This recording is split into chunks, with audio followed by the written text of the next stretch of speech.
सहयोग प्राप्त हुआ है। मैं चाहता हूं कि दो तीन लोगों को मैं को होस्ट बना दूं। गौरव अग्रवाल जी, मैंने आपको भी बना दिया है। और अजय सर, आप भी को होस्ट हैं। तो मेंबर्स अगर आए तो आप प्लीज एडमिट करते रहिए उनको। तो इसके पहले कि मित्रों, हम आज गीता जयंती के इस पावन पर्व पे ही गीता का प्रारंभ करें। कितना अद्भुत संयोग है कि काफी समय से मित्रों के बीच में ये चर्चा रही कि हम गीता के ऊपर बातचीत करें, गीता को समझने की कोशिश करें। और वो संयोग आते आते आते आते ये सुखद संयोग बना कि गीता जयंती जैसे पावन पर्व पे हम इसकी शुरुआत करने जा रहे हैं। तो ईश्वर की कृपा ही होगी, क्योंकि उनके प्लानिंग के बिना तो पत्ता भी नहीं हिलता। ऐसे में हम लोगों का इतना बड़ा आयोजन कर लेना अपने आप में एक बिना प्लानिंग के ये संभव नहीं था। और इस कृपा के लिए हम उनका सादर धन्यवाद करते हैं कि हम सबको ये मौका दिया कि उनके दिव्य वचनों को हम समझ सकें, सुन सकें, उनके ऊपर मनन कर सकें, चिंतन कर सकें। और आज के परिप्रेक्ष्य में उन शिक्षाओं को अपने जीवन में हम कैसे धारण कर सकते हैं, इसके ऊपर थोड़ी सी बातचीत कर सकें। इसके पहले कि हम अपनी चर्चा को थोड़ा और आगे बढ़ाएं, आइए एक बार उन्हीं भगवान श्री कृष्ण के श्री चरणों में अपने ध्यान को अर्पित करते हुए उन्हीं से प्रार्थना करें कि हे माधव, हे केशव, हे नंद नंदन, आपकी कृपा से हम जो ये आपकी वाणी को समझने का पुरुषार्थ कर रहे हैं उसमें हमें सफलता मिले। आप स्वयं हमारी बुद्धि में प्रकाशित होकर, हमारी वाणी में प्रकाशित होकर इस ज्ञान के ज्ञान की गंगा को हम तक पहुंचाएं। कमर सीधी करके बैठें, दोनों हाथ को गोद में ले लें।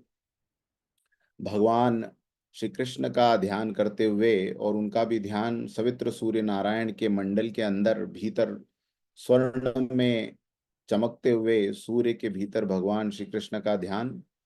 और उस ध्यान के साथ साथ में उनसे ये प्रार्थना कि हम आपकी इस दिव्य वाणी को समझने का प्रयास कर रहे हैं। हे प्रभु, इसमें हमें सफलता प्रदान करें। ओम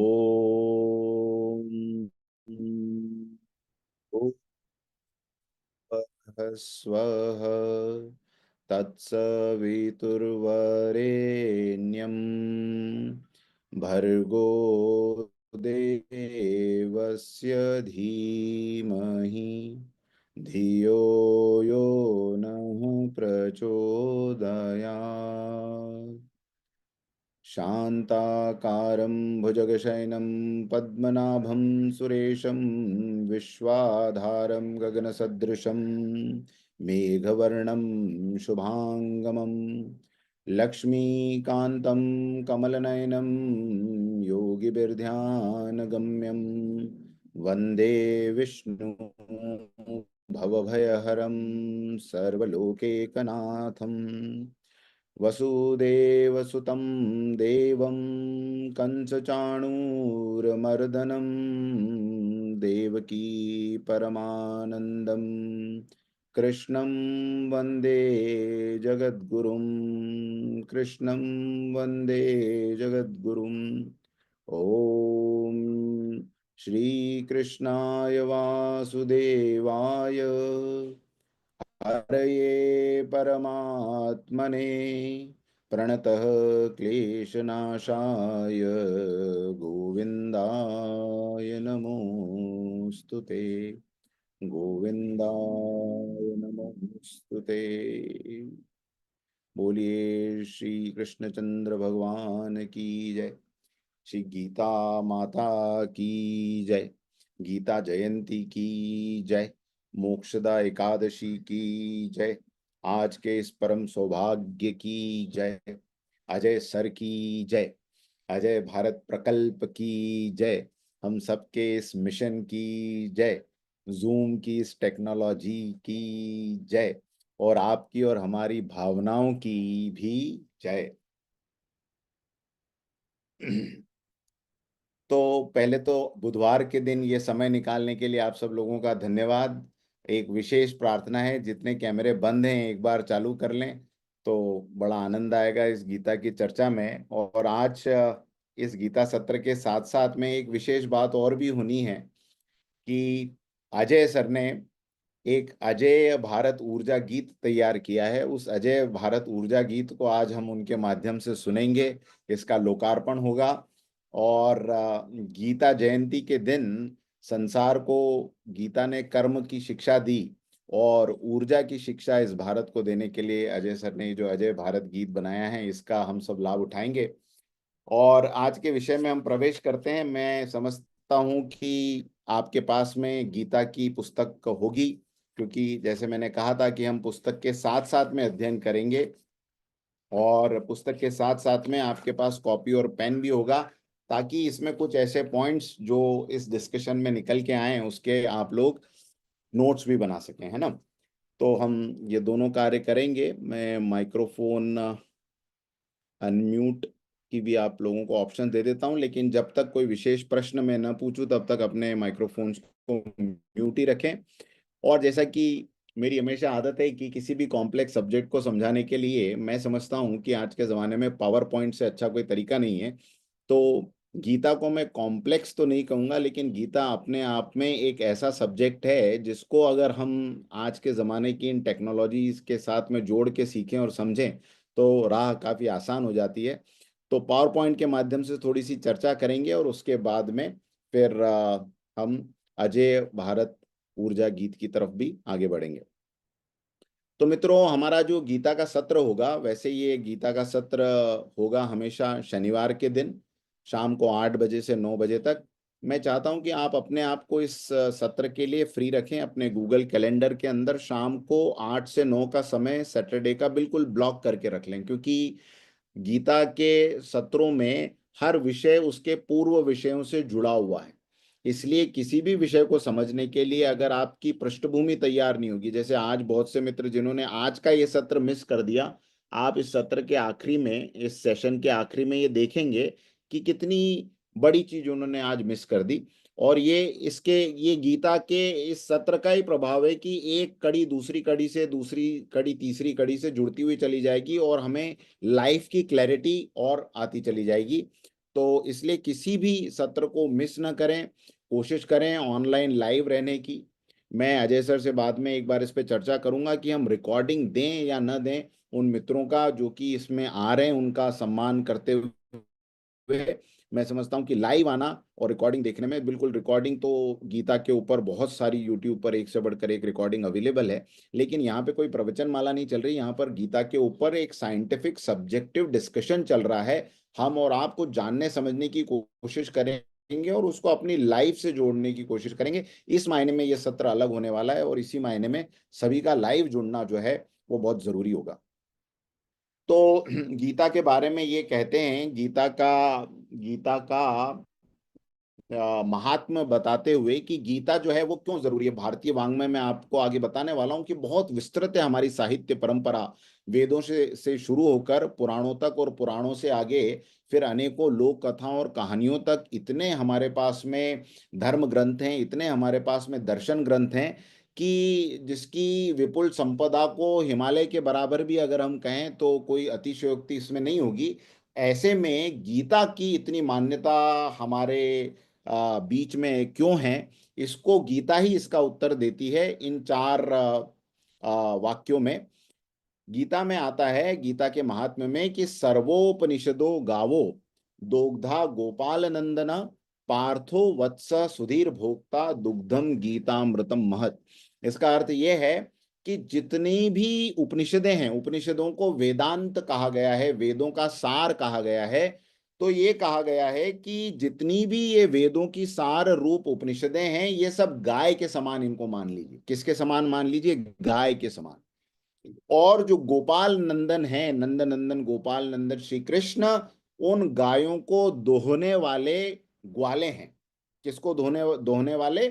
उन किस गाय का दूध निकालने वाले? उपनिषदों रूपी गायों का दूध निकालने वाले। तो दूध को गाय का अमृत, गाय का सार माना गया है।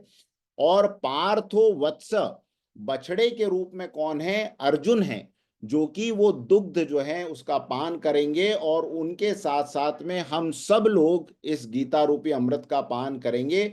दुग्धम गीता अमृतम महत। इस महान गीता अमृत रूपी दूध का पान करने के लिए ही भगवान श्री कृष्ण ने उपनिषदों के सार के रूप में आपको और हमें ये गीता दी। कब दी? कब दी गीता? लिखने लायक बात है, 3100 साल ईसा के पहले, यानी आज से लगभग 2024 चल रहा है, 3100 साल उसमें और जोड़ लीजिए, तो लगभग ये कह सकते हैं 5500 साल पहले के आसपास की ये बात है, जब इस धरती पे द्वापर युग के अंत में और कलयुग के प्रारंभ में भगवान ने स्वयं अवतार लेकर अर्जुन को ये गीता गीता का ज्ञान दिया। और गीता का ज्ञान क्या दिया? गीता के माध्यम से सारे वेद वेदांतों उपनिषदों का सार तत्व हमारे सामने रख दिया। शायद परमात्मा को ये पता होगा कि कलयुग में आने के बाद में हमें अपनी स्कूल की टेक्स्ट बुक पढ़ने की फुर्सत नहीं रहेगी, कॉलेज की टेक्स्ट बुक पढ़ने की फुर्सत नहीं रहेगी, तो ये चारों वेद, 18 11 उपनिषद, फिर 108 आगे, और उसके बाद में तो 213 से भी ज्यादा उपनिषद हैं। तो इतने सारे उपनिषद, फिर उसके बाद में स्मृतियां, फिर ब्राह्मण ग्रंथ, आरण्य ग्रंथ, ये सब पढ़ने की कहाँ फुर्सत मिलेगी? तो भगवान को ये पता था कि आगे आने वाले दिनों में अगर मनुष्य को अपने जीवन को की दिशा और धारा को तय करना होगा, तो उन्हें सार में कुछ ऐसी पुस्तक देनी पड़ेगी जिसके द्वारा वो अपने जीवन की दिशा और धारा को तय कर सकें। इसलिए मैं समझता हूं कि गीता न केवल हमारा मान्य ग्रंथ है, न केवल हमारे लिए ये राष्ट्रीय ग्रंथ की तरह मान्य है, परंतु सारे विश्व के लिए ये जीवन को चलाने की एक एक कोड ऑफ कंडक्ट है। ये कोड ऑफ कंडक्ट का हमारे जीवन में होना जरूरी है, इसलिए गीता की विशेष महिमा है।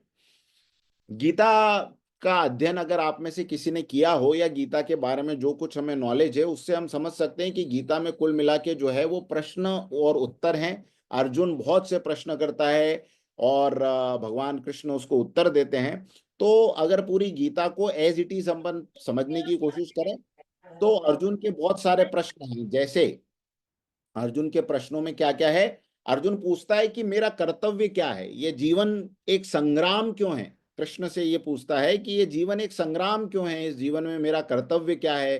फिर वो आगे बात करते हैं, धर्म क्या है, ब्रह्म क्या है, आध्यात्म क्या है, ये कर्म क्या होते हैं, सन्यास किसको कहते हैं, कर्म योग आप किसको कहते हैं, दोनों में से ज्यादा श्रेष्ठ कौन सा है, ये प्रकृति कैसे बनी है, प्रकृति क्या है, प्रकृति का मालिक कौन है, वो मालिक अगर कोई ईश्वर है तो वो कहाँ रहता है, ये सारे अनेकों तरह के प्रश्न। मन क्या है, मन का स्वभाव क्या है, मन के भीतर छुपा हुआ ये आत्मा, ये जीव कौन है, पाप क्यों होते हैं, सुख की खोज कैसे की जाती है, और सुख की खोज हम क्यों करते हैं, इसके पीछे क्या कारण है, देवी और आसुरी संपत्ति क्या है, उसे हम कैसे पहचाने, ये गुण जो है जिसके बारे में हम बात करते हैं, सतोगुण, रजोगुण, तमोगुण, ये सब क्या है, ये हमारे जीवन को कैसे बदलते हैं और इनसे होता क्या है, जन्मों की अनंत श्रृंखलाएं क्या है, मुक्ति किसको कहते हैं, मोक्ष किसको कहते हैं, धर्म क्या है, शांत बुद्धि वाले व्यक्ति का व्यक्तित्व कैसा होता है, ये सारे प्रश्न अर्जुन अनेकों प्रश्न गीता में करता है। और भगवान बड़े संयम से प्रत्येक प्रश्न का उत्तर अर्जुन को देते हैं। ये तो बात हो गई उस समय के अर्जुन की, क्योंकि उस समय भी अर्जुन जो थे, अगर आप चित्र में देखें तो दिशाहीन, दिग्भ्रमित, अपने कर्तव्य को न समझ पाने का एक भ्रम उनके सामने था। ये उस समय के अर्जुन की बात है। अब ये तो सब प्रश्न अगर हम देखें तो हमको लगेगा यार इसमें से कितने प्रश्न हमारे लिए काम के हैं, इनका उत्तर जान भी लिया जाए तो हमारे जीवन में इससे क्या घटेगा, क्या बढ़ेगा। तो ठीक है, हम आज के अर्जुन की बात करते हैं, क्योंकि गीता की ही बात को लेते हुए कि आत्मा न कभी जन्म लेती है न मरती है, केवल रूप बदलती है। तो रूप बदलते बदलते अर्जुन के रूप में आज हम सब अपने आप को देखें। और आज के अर्जुन के मुख्य प्रश्न क्या है? ये प्रश्न है आज के अर्जुन के, कि भाई मैं इस दुनिया में क्यों हूं, what is the purpose of this life, हमारे जीवन में दुख क्यों आते हैं, क्या इन दुखों को हमेशा के लिए दूर किया जा सकता है, मैं जिस चीज को पाना चाहता हूं उसे पाकर फिर भी मैं खुश क्यों नहीं होता, जीवन में मैं दौड़ बहुत रहा हूं लेकिन मुझे पता नहीं कि मैं किधर जा रहा हूं, ये जीवन किस दिशा में गतिमान है, मैं अपने जीवन में सबसे अच्छी चीजें, सबसे सर्वश्रेष्ठ चीजें कैसे प्राप्त करूं, मेरे दुखों का, मेरे अपमानों का, मेरे कष्टों का असली कारण क्या है, बार बार अनेक रूपों में मेरे तक कष्ट पहुंचते हैं, दुख पहुंचते हैं, कभी मान मिलता है, कभी अपमान मिलता है। तो ये इन सब के पीछे का लॉजिक क्या है, इनसे कैसे बचें, क्यों लाख कोशिशों के बाद भी मैं खुद को बेहतर नहीं बना पाता, हर बार मनुष्य अपने आप को बेहतर बनाने की ट्राई करता है लेकिन फिर भी कहीं ना कहीं गलतियां हो जाती है, कहीं ना कहीं वो किसी गड्ढे में गिर जाता है, ऐसा क्यों होता है? आज के अर्जुन का ये भी प्रश्न है कि क्या मैं कभी परमानेंटली सुखी हो पाऊंगा? क्या हम सब, मेरे परिवार वाले, ये समाज कभी परमानेंटली सुखी होगा? एक प्रश्न उसके दिमाग में ये भी आता है कि जिन रिश्तों को जानकर, मानकर, जिन वस्तुओं को चाहकर पहले खुशी मिला करती थी, पहले था कि ये मिल जाए, ये व्यक्ति से मेरी शादी हो जाए, ये व्यक्ति या इस व्यक्ति के यहाँ पर मेरी नौकरी लग जाए, या मैं इस तरह के लोगों के साथ काम करने लग जाऊं, ये वस्तुएं मुझे मिल जाए, तो मेरा जीवन जो है सुखी हो जाएगा। पहले घर के लिए दौड़ते थे, फिर कार के लिए दौड़ने लगे, फिर बड़े बंगले के लिए दौड़ने लगे, सब कुछ कर रहे हैं, लेकिन उसके बाद भी जिन चीजों में सुख माना था, आज वही चीजें या तो आ, हमारे लिए एक तरह से एब्सोल्यूट हो चुकी है, या आज उनसे हमें दुख मिल रहा है। ऐसा क्यों हो रहा है? अनेकों बार मैंने भोगों को भोगा है, मैंने काम का स्वाद चखा, फिर भी मुझे रस नहीं आया। रस आया लेकिन टेम्पररी आया, उसके बाद में फिर से एक बार मन किया, फिर भोगा, फिर भोगा, फिर भोगा, लगातार भोगते भोगते आज जीवन जो है वो समाप्ति की ओर जा रहा है, जीवन वार्धक्य की ओर जा रहा है। ऐसे में भी मेरे मन में तृप्ति क्यों नहीं है? मुझे तृप्ति भोगों को भोगने के बाद में क्यों नहीं मिलती? ये सब प्रश्न आज के अर्जुन के हैं, और इन्हीं प्रश्नों में उलझा हुआ वो अपने जीवन की दिशा और धारा में विषाद का अनुभव करता है। जैसे द्वापर युग के अर्जुन को ये विषाद था कि मेरे जीवन के अंदर ये सारा कंफ्यूजन जो है वो क्यों है, और आज के अर्जुन को भी यही विषाद है कि जो कुछ हमारे सामने ये परिस्थितियां हैं, इन परिस्थितियों से निकलने का या इन परिस्थितियों का एक सही आंसर क्या है। तो इसी खोज में तब से लेकर अब तक दुनिया के सारे अर्जुन घूम रहे हैं, और उत्तर उन अर्जुन को भी भगवान कृष्ण के द्वारा मिला। और आज के अर्जुनों को भी अगर उत्तर पाना है तो किसके द्वारा पाना होगा? भगवान कृष्ण के द्वारा, उनकी गीता के द्वारा ही प्राप्त करना होगा। बिकॉज शास्त्रों में एक बात आती है जिसको आम भाषा में कहते हैं, अंधे अंधा ठेलिया दोनों कूप पड़ंत। अंधे ने अंधे को रास्ता बताने की कोशिश की और दोनों चलते चलते कुएं में गिर गए। मित्रों, अगर आप देखें तो हमारे जीवन में मोर और लेस यही परिस्थिति का निर्माण होता है। हम जिन व्यक्तियों से सुख के बारे में पूछते हैं, हम जिन व्यक्तियों से आनंद के बारे में जानना चाहते हैं, हम जिन व्यक्तियों से जीवन के लक्ष्य के बारे में जानना चाहते हैं, वो भी अभी तक जीवन के आनंद के बारे में कुछ नहीं जानते। वो भी जीवन के परम लक्ष्य के बारे में नहीं जानते। वो भी इस जीवन का फाइनल डेस्टिनेशन क्या है, इस जीवन की आगे की यात्रा क्या है, उसके बारे में नहीं जानते।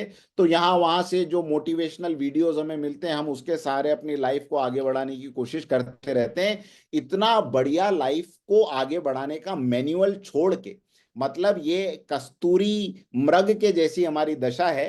कस्तूरी मृग जब थोड़ा बड़ा होता है तो लगभग वो उसकी जब युवावस्था में पहुंचता है, तो उसकी युवावस्था में उसके नाभि में से कस्तूरी फूटती है। कस्तूरी एक ऐसा सुगंधित सब्सटेंस होता है जिसकी मादकता, जिसकी खुशबू जो है वो बड़ी दूर तक, अगर जंगल में कहीं कस्तूरी पड़ी हुई हो तो बड़ी दूर से आपको उसकी खुशबू आ जाएगी। अब वो मृग जो है, उसकी नाभि में वो कस्तूरी फूटती है, कस्तूरी मृग की नाभि में, और वो जैसी उसकी स्मेल उसको आती है, वो इतना मदहोश हो जाता है और वो कहता है, अरे ये क्या अद्भुत चीज है, इसको मुझे प्राप्त करना है। और उसको प्राप्त करने के लिए पूरी जीवन वो जंगलों में भटकता रहता है, कभी यहां खोजता है, कभी वहां खोजता है, लेकिन वो कस्तूरी की केवल सुगंध प्राप्त करता है।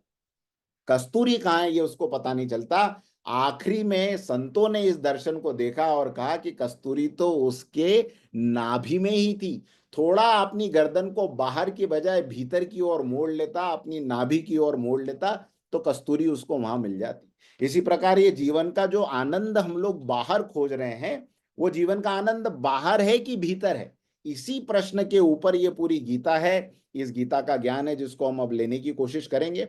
और मेरे हिसाब से मैंने अपनी स्टडी जो गीता की, हालांकि मैं अभी भी बड़ी विनम्रता से आपको ये कहूंगा कि मैं गीता के अंश के अंश के अंश का अंश भी जानने का अभी प्रयास ही कर रहा हूं।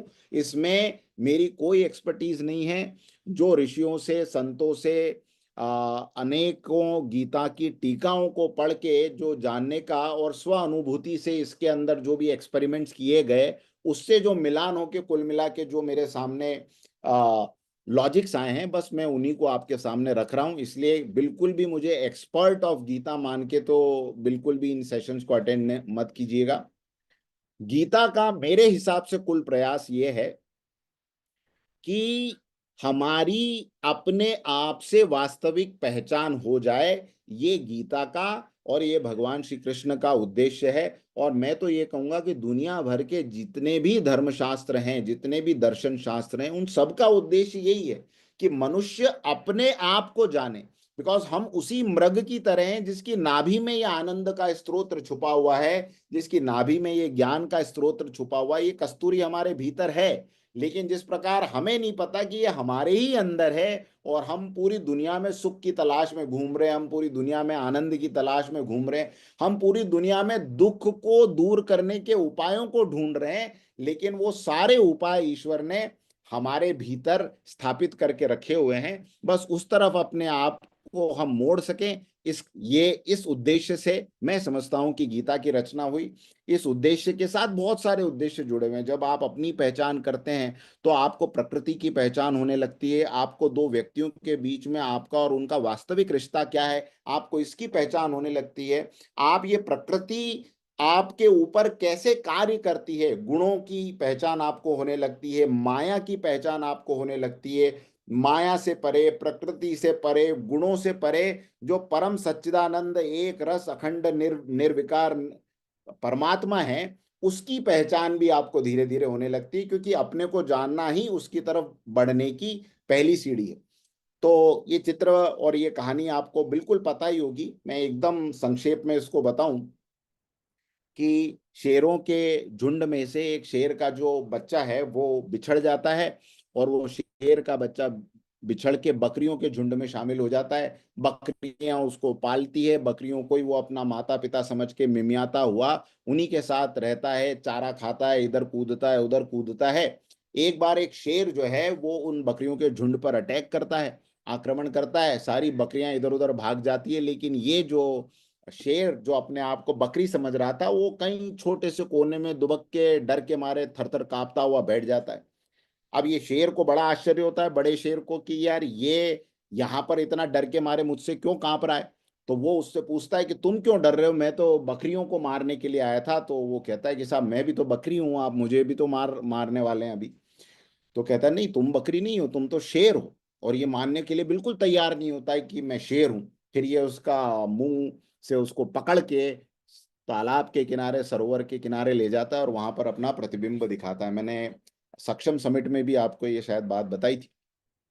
तो जब ये अपना प्रतिबिंब देखता है तो इसको पता लगता है यार मेरे में और इनमें तो बिल्कुल कोई फर्क नहीं है, और मैं इन्हीं के समान हूं। और फिर वो जोर से दहाड़ता है और अपना सिंहत्व पुनः प्राप्त कर लेता है। मुझे लगता है कि अगर गीता को हम ठीक तरीके से समझें तो ये हमारे अंदर से जो मनुष्यपन का जो छोटा भाव है वो निकल जाएगा, और हम परमात्मा के अंश हैं। जितनी शक्तियां उनकी है उतनी ही शक्तियां आंशिक रूप में हमारे पास भी है। जिस प्रकार उनका स्वभाव है उसी प्रकार हमारा भी स्वभाव है। ये जानने, ये मानने और इसको महसूस करने की क्षमता को प्राप्त कराना, ये गीता का लक्ष्य है।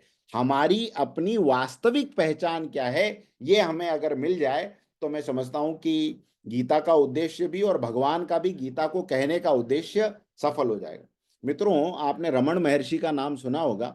रमन महर्षि अरुणाचल की पहाड़ियों में रहते थे, वहां आज भी उनका आश्रम है।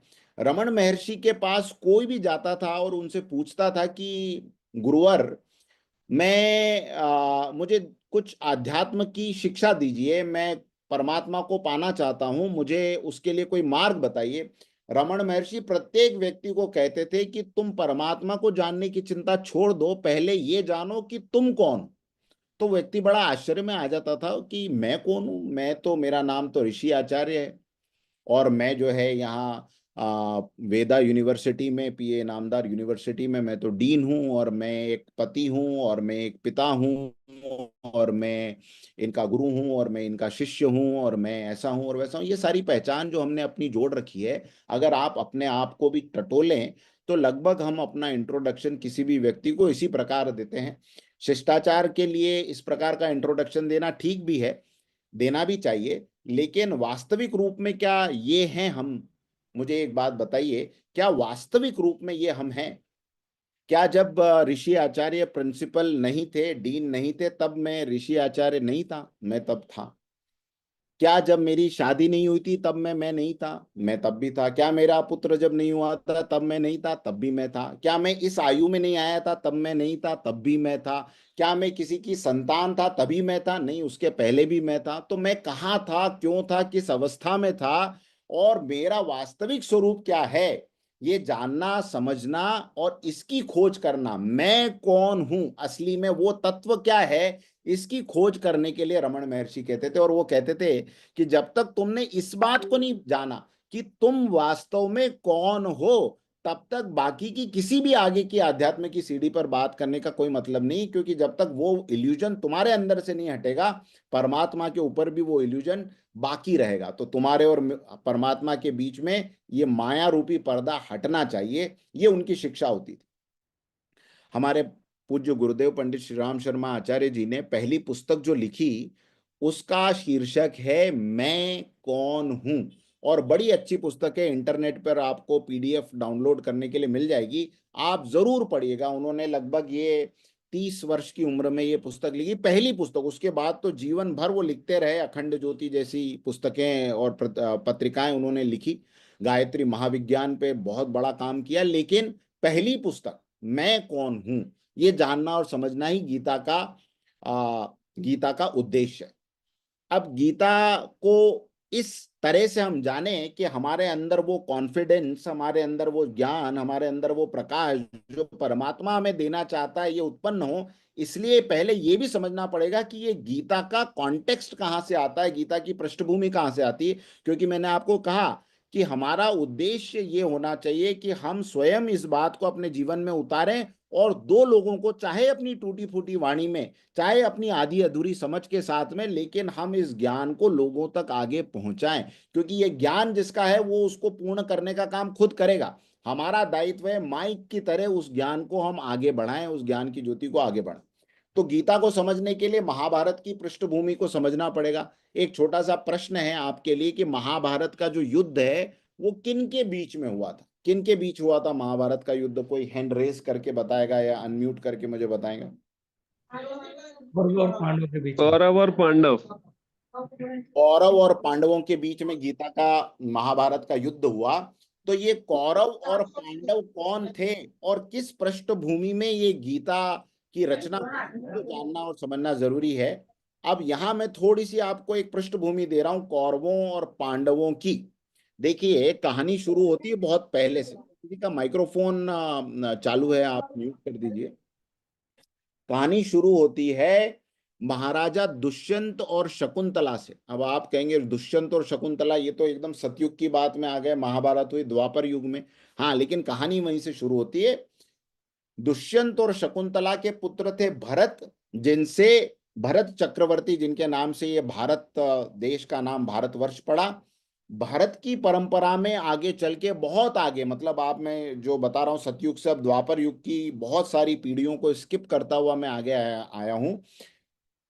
तो दुष्यंत, शकुंतला और भरत की परंपरा में आगे चल के इस भारत में एक महाराज इस भारत के नेतृत्व को संभालते हैं, भारत की सत्ता को संभालते हैं, जिनका नाम था महाराजा कुरु।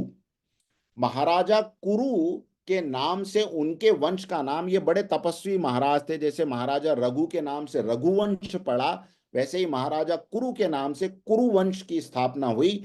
और जिस क्षेत्र में वो राज्य करते थे उस क्षेत्र को कहा जाता था कुरुक्षेत्र। आज भी हरियाणा में जो कुरुक्षेत्र है, लगभग ये उस समय उनका राज्य था, उनकी राजधानी वहां थी। और महाराजा कुरु ने अपनी तपस्या के बल पर उस प्रदेश को उपजाऊ किया था। ऐसा कहते हैं कि कंप्लीट बैरन लैंड जिसको कहते हैं, उस तरह का भीषण अकाल पड़ा था वहां पर, और उसके बाद में पूरा मरुस्थल में वो तब्दील हो गया था। महाराजा कुरु ने जनता के कल्याण के लिए, बारिश के बारिश की प्राप्ति के लिए, वर्षा की प्राप्ति के लिए बहुत बड़ा यज्ञ किया, बहुत तपस्या की, और स्वयं अपने हाथों से बैलों की जगह खुद को जोत कर वहां की भूमि को उपजाऊ बनाने के लिए उन्होंने प्रयास किया। इस प्रयास से प्रसन्न होकर उस क्षेत्र को धर्म क्षेत्र का नाम मिला, उसी क्षेत्र को कुरुक्षेत्र का नाम मिला। और इस प्रकार महाराजा महाराजा कुरु का ये वंश आगे बढ़ा।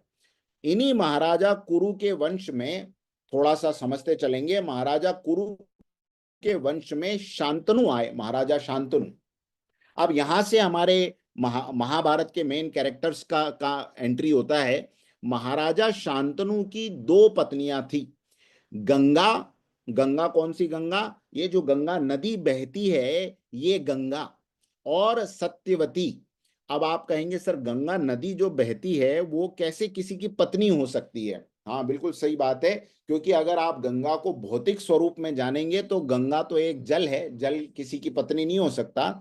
लेकिन हमारी संस्कृति ने ये बात देखी और जानी कि प्रत्येक भौतिक वस्तु की एक अधिभौतिक आदि देविक देवी शक्ति उसके अंदर विराजमान होती है। जैसे गीता में भगवान कहते हैं कि जब ये ज्ञान मैंने सूर्य को दिया, तो कोई प्रश्न ये कर सकता है कि सूर्य को ज्ञान दिया मतलब इतने बड़े हाइड्रोजन और हीलियम के पिंड को भगवान ने ज्ञान दिया, तो क्यों दिया? और वो भी ज्ञान उन्होंने किस कान से सुना, उनके कौन से कान है? तो हमें ये जानना होगा कि ये भौतिक रूप से जो कुछ हमें दिखाई दे रहा है, केवल जगत की सत्ता इतनी ही नहीं है, इसके भीतर बहुत सी सूक्ष्म शक्तियों का वास है। और वो गंगा की जो आदि दैविक शक्ति जो थी माँ गंगा, उनसे शांतनु का विवाह हुआ और सत्यवती के साथ में शांतनु का विवाह हुआ। गंगा और शांतनु के पुत्र के रूप में भीष्म आए, जिनको हम गांगेय भी कहते हैं। और इन्होंने जीवन भर विवाह न करने की जो भीषण प्रतिज्ञा ली थी, इसलिए इनका नाम पड़ा भीष्म। भीष्म का मतलब है दृढ़, इतना दृढ़ कि उसकी प्रतिज्ञा को डिगाना किसी के लिए भी संभव नहीं। शांतनु और सत्यवती की जो संतानें हुई उसमें दो संतानें हुई, चित्रांगद और विचित्रवीर्य। ये दो संतानें राजा शांतनु को सत्यवती से प्राप्त हुई। अब चित्रांगद जो थे वो गंधर्वों के साथ युद्ध में ऐसा कहते हैं कि वो बहुत जल्दी मारे गए, इसलिए विचित्रवीर्य उनके जगह पर छोटे भाई को गद्दी मिली। विचित्रवीर्य को राजा बनाया गया। विचित्रवीर्य की शादी किससे हुई? अंबिका और अंबालिका से। ये महाभारत सीरियल अगर आपने देखा होगा तो इसमें सब है, लेकिन मैं केवल एक रिवीजन आपको करवा रहा हूं। अंबिका और अंबालिका नाम की दो स्त्रियों से विचित्रवीर्य की शादी होती है। अब अंबिका से जो संतान प्राप्त होती है विचित्रवीर्य को, उनका नाम है धृतराष्ट्र। और धृतराष्ट्र की पत्नी होती है गांधारी। अंबालिका से जो संतान प्राप्त होती है उनका नाम है जो संतान प्राप्त होती है उनका नाम है पांडु। और पांडु की जो पत्नियां हैं वो है कुंती और माद्री। तो धृतराष्ट्र की एक पत्नी गांधारी और पांडु की एक पत्नी कुंती और माद्री। और धृतराष्ट्र और पांडव कौन है? सगे भाई कह सकते हैं इनको, एक ही पिता की संतान, माताएं अलग अलग है और ये माताएं भी दोनों बहनें हैं। ऐसा नहीं कि अंबालिका कहीं और से आई है, अंबिका कहीं और से आई है। अंबा, अंबिका, अंबालिका ये तीन बहनें थी। तो ये तीनों, ये दोनों आपस में बहनें हैं। इन्हीं की जो संतान है ये धृतराष्ट्र और पांडु हैं, तो आपस में भाई हुए। अब कहानी आगे बढ़ती है। महाराजा विचित्रवीर्य की मृत्यु के बाद में पांडु को राज्य मिलता है, लेकिन पांडु शीघ्र ही अल्पायु में रोग से पीड़ित होकर मृत्यु को प्राप्त होते हैं। पांडु के पुत्र के रूप में तब तक युधिष्ठिर आ चुके होते हैं और धृतराष्ट्र के पुत्र के रूप में दुर्योधन इत्यादि। अब चूंकि पांडु इस संसार में नहीं रहे तो कुरु राष्ट्र को कौन संभालेगा? तो धृतराष्ट्र को, जो कि जन्म से अंधे होते हैं, जन्मांध होते हैं, उनको राजगद्दी मिलती है। कब तक के लिए? कब तक के लिए? जब तक नीति अनुसार युधिष्ठिर गुरुकुल में शिक्षा प्राप्त करके इस योग्य न हो जाएं कि वो कुरु वंश का राज्य संभाल सकें, तब तक के लिए धृतराष्ट्र को ये गादी मिलती है। और ये नियम होता है पहले के जमाने में, आपने देखा होगा कि किसी राजा की अगर 3, 4, 5 संतानें हो तो सबसे बड़े पुत्र को राज्य गद्दी मिलती है। और इस नियम के तहत किसको मिलनी चाहिए थी वो राज्य की गद्दी? धृतराष्ट्र के पांडु के पुत्र युधिष्ठिर को मिलनी चाहिए थी। लेकिन धृतराष्ट्र ये कहते हैं कि अब चूंकि मैं राजा हूं तो मेरे पुत्र को यानी दुर्योधन को ये राजगद्दी मिलनी चाहिए। अब विवाद तो पहले से था इस बीच में। जब ये बचपन में दुर्योधन और दुशासन ने शकुनी की सहायता से पांडवों को मारने की भी कोशिश की, बहुत बार लाक्षागृह इत्यादि का निर्माण भी हुआ। लेकिन कहानी में आगे बात ये आती है कि ये लोग एक द्यूत क्रीड़ा का आयोजन करते हैं और उस द्यूत क्रीड़ा में पांडवों को बुलाया जाता है। शकुनी छल से उस द्यूत क्रीड़ा में धीरे धीरे पांडवों से उनका राज्य, उनकी प्रजा, उनका धन संपत्ति ऐश्वर्य सब दांव पे लगवा लेता है। और अंतिम रूप में जब कुछ नहीं रह जाता तो कहा जाता है कि द्रौपदी को भी आप दांव पर लगा दो, क्योंकि स्त्री को भी आपका अपना धन माना गया है, आपकी अपनी संपत्ति मानी गई है स्त्री, तो आप उस स्त्री को भी दांव पर लगा दीजिए। स्त्री को, अब देखिए ये द्यूत क्रीड़ा किस तरह से जब हमारे दिमाग में छा जाती है तो मनुष्य कर्तव्य, कर्तव्य धर्म नीति सब भूल जाता है। और वो युधिष्ठिर इत्यादि जो है उसको, द्रौपदी को भी दांव पर लगा देते हैं। फिर कहानी आगे ये रहती है कि बीच बचाव होता है, बाद में जब उनका चीरहरण होता है, फिर ये सारी चीजें होने के बाद कौरव ये कहते हैं कि अब पांडवों के पास न कोई उनका राज्य रहा, तो उनको तुरंत हमारे राज्य से, इस कुरुवंश से निकल जाना चाहिए। और हम ये राज्य इनको कितना देना है, कैसे मिलना है, ये सब चीजें अब बाद में देखा जाएगा। पहले इनको 12 वर्ष का वनवास इनको भोगना है, और उसके बाद 1 वर्ष का अज्ञातवास भोगना है। वनवास का शर्त ये होती थी कि आप केवल जो आपने शरीर पे वस्त्र पहने हैं वो भी मुनि मुनि के वस्त्र में, साधारण वस्त्रों में आप वन में चले जाएंगे और 12 वर्ष वहां बिताएंगे। अज्ञातवास की शर्त यह होती थी कि अगर उस 1 वर्ष में राजा अपने सिपाहियों को भेजेगा सारे देश में, और अगर उस 1 वर्ष में कहीं भी आप नजर आ गए तो आपको पुनः 12 वर्ष का वनवास और 1 वर्ष का अज्ञातवास होगा। तो अज्ञातवास में पांडवों ने अपने आप को जैसे तैसे छुपाया, अनेकों प्रकार से इधर उधर भागते हुए अनेकों राजाओं की शरण ग्रहण की छद्मवेश में। और फिर उसके बाद में जब वो प्रकट हुए 1 वर्ष के बाद में, तो पांडवों को राज्य, अब राज्य के ऊपर वापस से बातचीत प्रारंभ होना थी। ऐसे में जब पांडवों ने अपनी तरफ से राज्य का अनुरोध किया कि भाई अब हमें अपना जो भी राज्य है उसका आधा हिस्सा हमें मिलना चाहिए, तो दुर्योधन ने वो प्रस्ताव ठुकरा दिया और उसने कहा कि नहीं, हमने आपको अज्ञातवास में देख लिया था इत्यादि इत्यादि, अब आपको वापस वनवास भोगना है। और ऐसे में जब दोनों पक्षों के बीच में कोई हल नहीं निकल रहा था, तो बीच बचाव करने के लिए भगवान कृष्ण वहां जाते हैं और कुरु सभा में दुर्योधन के सामने ये प्रस्ताव रखते हैं कि धर्म के अनुसार, नीति के अनुसार वो आपके भाई हैं, अगर आप पूरा राज्य उन्हें नहीं देना चाहते तो कम से कम आधा राज्य उनको दे दीजिए। आधा राज्य भी अगर नहीं दे सकते तो इसका आधा, 1/3 राज्य दे दीजिए। वो भी नहीं दे सकते तो ये 5 पांडव हैं, धर्म के अनुसार ये अपनी जीविका चला लेंगे, आप केवल इन्हें 5 गांव दे दीजिए, एक एक भाई का एक एक गांव होगा। लेकिन दुर्योधन उन भगवान कृष्ण को कहता है कि हे कृष्ण, 5 गांव तो क्या, मैं बिना युद्ध किए पांडवों को एक सुई की नोक पर जितनी जमीन रखी जा सकती है उतनी भी जमीन में नहीं दूंगा, उतनी भी भूमि में नहीं दूंगा। सूची का अग्रे, सूची के अग्रभाग पे जितनी, सुई के अग्रभाग पे जितनी जमीन रखी जा सकती है उतनी भी मैं जमीन नहीं दूंगा, और अब जो कुछ भी होगा वो युद्ध भूमि में होगा। इस तरह से ये महाभारत का कॉन्टेक्स्ट है। कैसे महाभारत के युद्ध की पृष्ठभूमि बनती चली जा रही है वो आपको देखना है। इस पृष्ठभूमि में जो खास तौर पे ध्यान रखने वाली बात है वो ये है कि ये देश का राजा कैसा है, धृतराष्ट्र। धृतराष्ट्र का नेत्रहीन होना केवल काफी नहीं है, उसके अवगुणों में पुत्र मोही होना, गुणों से ज्यादा जन्म को महत्वपूर्ण मानने वाला। क्योंकि इस देश की वो परंपरा भी रही है कि अगर आपका ज्येष्ठ पुत्र नालायक है, अगर वो अविकसित है बुद्धि से, तो उसकी जगह पर किसी श्रेष्ठ व्यक्ति को राजा बनाया जाए। ये परंपरा इस देश की रही है। आज इसी परंपरा का पालन नहीं होते हुए अगर आप देखें, हमारे देश का जो सबसे ज्यादा नुकसान हो रहा है वो किससे हो रहा है? आज भी वर्तमान में वही धृतराष्ट्र अनेक रूपों में हमारे बीच में है, और मेरी गादी मेरे पुत्र को मिले, चाहे वो गुणवान हो या न हो, चाहे वो बुद्धिमान हो न हो, लेकिन चूंकि वो मेरा पुत्र है इसके लिए उसको गादी मिले, बिना इस बात का विचार किए कि ऐसा गुणहीन व्यक्ति, ऐसा बुद्धिहीन व्यक्ति, ऐसा विलासी व्यक्ति, ऐसा कामी व्यक्ति, ऐसा लोभी व्यक्ति जब राज्य कार्य संभालेगा या नेतृत्व संभालेगा किसी भी संस्थान का, किसी भी देश का, किसी भी ऑफिस का, तो उसका परिणाम क्या होगा? वो परिणाम की चिंता किए बिना पुत्र मोह में आके जो कार्य इस धृतराष्ट्र ने किया, उसका परिणाम सारे विश्व को भोगना पड़ा, भारत देश को भोगना पड़ा। यही परिणाम, इसी पुत्र मोह का, संतति मोह का परिणाम आज हमारे देश में नेताओं के द्वारा, हमारे अपने कई बार संस्थाओं में हम देखते हैं कि बिल्कुल मूर्ख पुत्र है, लेकिन उसको भी चूंकि मेरा पुत्र है, इसको कुछ तो करवाना है, उसको गादी पे बिठा दिया जाता है। ये ध्यान रखने वाली बात है। देश का महामंत्री कौन है? भीष्म।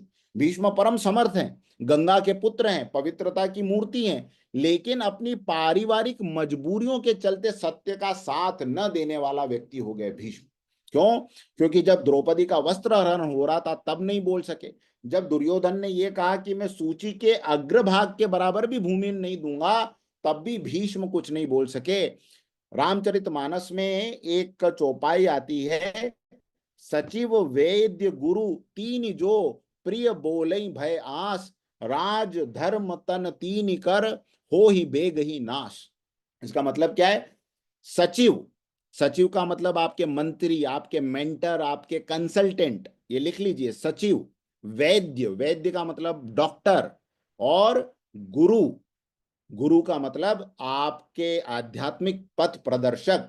ये तीन लोग अगर भय या किसी आस्क में, आस का मतलब है कोई उपहार की उम्मीद, किसी धन की उम्मीद, या तो फिर डर के मारे, ये डर के मारे या किसी उपहार की उम्मीद में, किसी बड़े रिवॉर्ड की उम्मीद में अगर आपको आपकी कमजोरियों का परिचय नहीं देते, आपको आपकी वस्तुस्थिति नहीं बताते, तो राज धर्म तन तीन ही कर, गुरु के द्वारा, ऐसे गुरु के द्वारा धर्म का नाश हो जाता है, ऐसे वैद्य के द्वारा शरीर का नाश हो जाता है, और ऐसे सचिव के द्वारा राज्य का नाश हो जाता है। तो भीष्म एक ऐसे सचिव रहे जो समर्थ थे, जो इस अन्याय को रोक सकते थे, लेकिन पारिवारिक मोह के चलते साथ न दे सके सत्य का।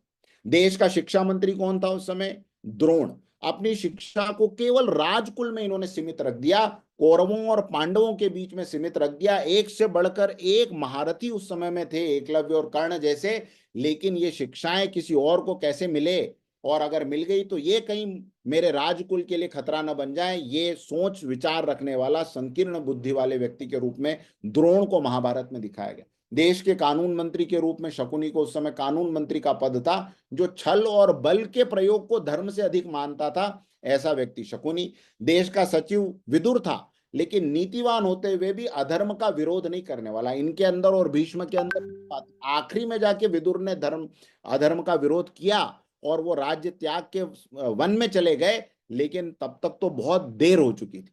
तो ऐसे विदुर नीतिवान। और देश की जो भावी पीढ़ी थी वो कौन थी? कौरव। किसी भी मूल्य पे पांडवों से राज्य को हड़पने की लिप्सा लालसा में भरे हुए व्यक्ति कौरव। पांडव कौन? धर्म की इच्छा पर चलने वाले, लेकिन दिशाहीन। क्या करना है, मतलब अंदर से ईमानदार, लेकिन किस डायरेक्शन में मुझे आगे बढ़ना है, किस तरह से मुझे अपनी शक्तियों को बढ़ाना है, ये पांडवों को नहीं पता था। इनके साथ जब कृष्ण जुड़े तब इतिहास ने पलटा खाया। और बाकी के तो अन्य राजा इत्यादि जो महाभारत का युद्ध लड़ने के लिए आए थे, जिसमें जरासंध, काल यवन और जरासंध के विषय में कहते थे कि 50 गुना से भी ज्यादा लगान ये लेते थे प्रजा से, और अगर प्रजा कर नहीं देती तो कर के बचे हुए भाग के रूप में उनका रक्त ले लिया करते। तो इस प्रकार का ये महाभारत का जो काल था, अब आप समझ सकते हैं कि इस काल में देश किस दिशा में जा रहा था, किस तरह की टर्मोइल इस कंट्री में थी, और उस टर्मोइल के बीच में एक ऐसी शक्ति का अवतरण इस धरती पर होता है जिसने इस देश की दिशा और धारा को बदल दिया। और मैं यहाँ पर कुछ महाभारत में जिन राज्यों ने भाग लिया, जिन देशों ने भाग लिया, ये सब सूची है, इतिहास में सब जगह अवेलेबल है। मतलब आप ये समझ लें कि कुल मिला के पूरा भारत और उसके आसपास के भी जो कांधार इत्यादि जो राज्य थे, वहां से भी जो है राजा लड़ने के लिए आए थे। अब ये समझना जरूरी है महाभारत में कृष्ण का स्वरूप क्या था। महाभारत में कृष्ण का स्वरूप बहुत अलग है। कृष्ण के दो स्वरूप हैं। कृष्ण के वैसे अनेकों स्वरूप हैं, लेकिन दो मुख्य स्वरूप, एक वृंदावन के कृष्ण और एक मथुरा के कृष्ण। आज जब हम गीता को समझने की कोशिश करेंगे तो हम शुरुआत करेंगे मथुरा के कृष्ण से, और इसी गीता में आगे वृंदावन के कृष्ण को भी हम समझेंगे। तो मथुरा के कृष्ण कैसे हैं? मथुरा के कृष्ण योगेश्वर कृष्ण हैं। मथुरा के कृष्ण अन्याय के खिलाफ न्याय की स्थापना करने के लिए संकल्पबद्ध कृष्ण हैं। और इनका स्वरूप क्या है? अधर्मों और अधर्मियों के विरुद्ध धर्म की शक्ति को संगठित करने वाला मनुष्य। इनको अगर केवल और केवल मनुष्य के रूप में भी हम जाने समझे, और मैं तो कहता हूं कि उनके साथ न्याय ही तब हो सकेगा। नहीं तो हम समझेंगे यार हम में तो वो शक्ति नहीं है यार, ये वो कृष्ण थे भैया, कहीं से आए थे सत्यलोक गोलोक से उतर के, और उन्हीं के बस में है, और अब वो चले गए तो अब कल की अवतार होंगे। मित्रों, मैं आपको बता रहा हूं, जब जब इस धरती के ऊपर बड़े काम हुए हैं, मनुष्य के भीतर ही देवी शक्तियों का अवतरण हुआ है। आज अगर हम समाज की बुराइयों की बातें करते हैं, तो उस बुराई के विरुद्ध अपने अंदर कृष्ण को पैदा करने की साहस संकल्प हमारे अंदर होना चाहिए। ये वही व्यक्ति थे जिन्होंने अपने भीतर अन्याय से लड़ने की उस ताकत को पैदा किया और धर्म को संगठित करने की का संकल्प लिया। 16 अलग अलग टुकड़ों में यह भारत देश बटा हुआ था, उसको जोड़कर एक महान भारत का रूप भगवान कृष्ण ने दिया। शोषित कर प्रणाली के विरुद्ध जन चेतना जगाकर जनशक्ति को उबारने का काम किया। नारी के आत्म सम्मान का मजाक उड़ाने वाले समाज की जड़ खोद दी। भगवान कृष्ण ने द्रौपदी के 5 पति होते हुए वो कुछ नहीं कर सके, लेकिन भगवान कृष्ण ने कहा कि ऐसा समाज जो नारी के का सम्मान नहीं कर सकता, जो नारी के ऊपर अत्याचार करता है, ऐसे समाज को इस जीवन में जीने का दो अधिकार नहीं। दुनिया को धर्म पर आधारित समाज, धर्म पर आधारित राज्य और धर्म पर आधारित विश्व की व्यवस्था को देने वाले व्यक्ति के रूप में हमें उन्हें याद करना चाहिए।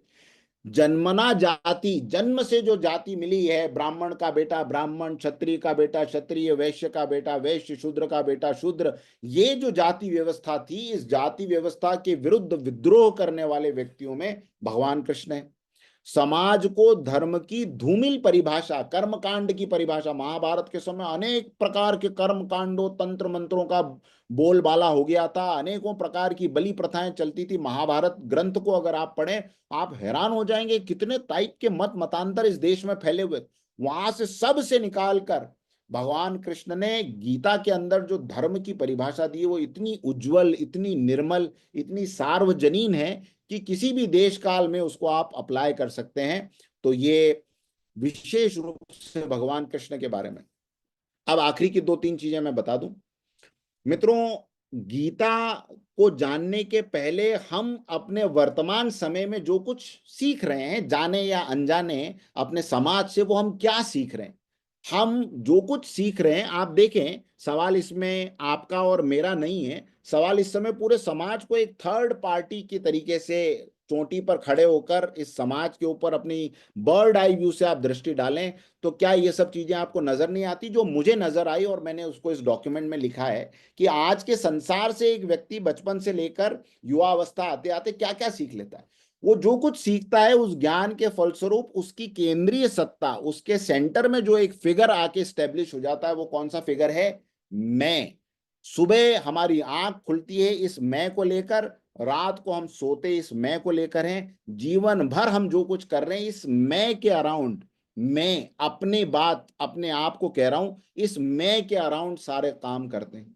हमारा लक्ष्य क्या होता है? हमारा लक्ष्य होता है अमरता मिले। कोई मरना नहीं चाहता। आप किसी से भी पूछ लीजिए कि भैया तुम मरना चाहते हो? बूढ़े से बूढ़ा आदमी, रोगी से रोगी आदमी भी होगा तो कहेगा यार ये रोग ठीक हो जाए तो ठीक है, थोड़ी ताकत आ जाए, बस मरना तो मैं नहीं चाहता।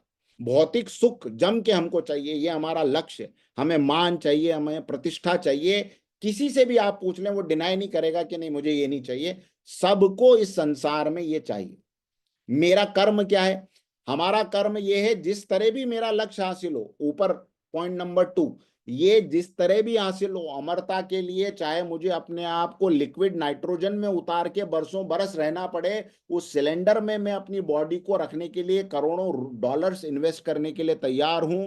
चाहे मुझे अपने बॉडी में भूसा भरवाना पड़े और मेरी मम्मी बनाना पड़े, तो भी मैं तैयार हूं, इस आशा में कि कभी ना कभी मुझे इस अमरता का फॉर्मूला हाथ लगेगा और मैं वापस इस शरीर में आ पाऊंगा। जिस तरह मेरा लक्ष्य प्राप्त हो, भौतिक सुख के लिए मुझे जो करना पड़े, किसी की गर्दन काटनी पड़े, किसी से झूठ बोलना पड़े, मिलावट करनी पड़े, सर्विसेज में, प्रोडक्ट्स में कमी करनी पड़े, जो करना पड़े, और मान प्रतिष्ठा के लिए भी दोगलेपन के जितने व्यवहार मैं कर सकूंगा मैं करूंगा। क्यों?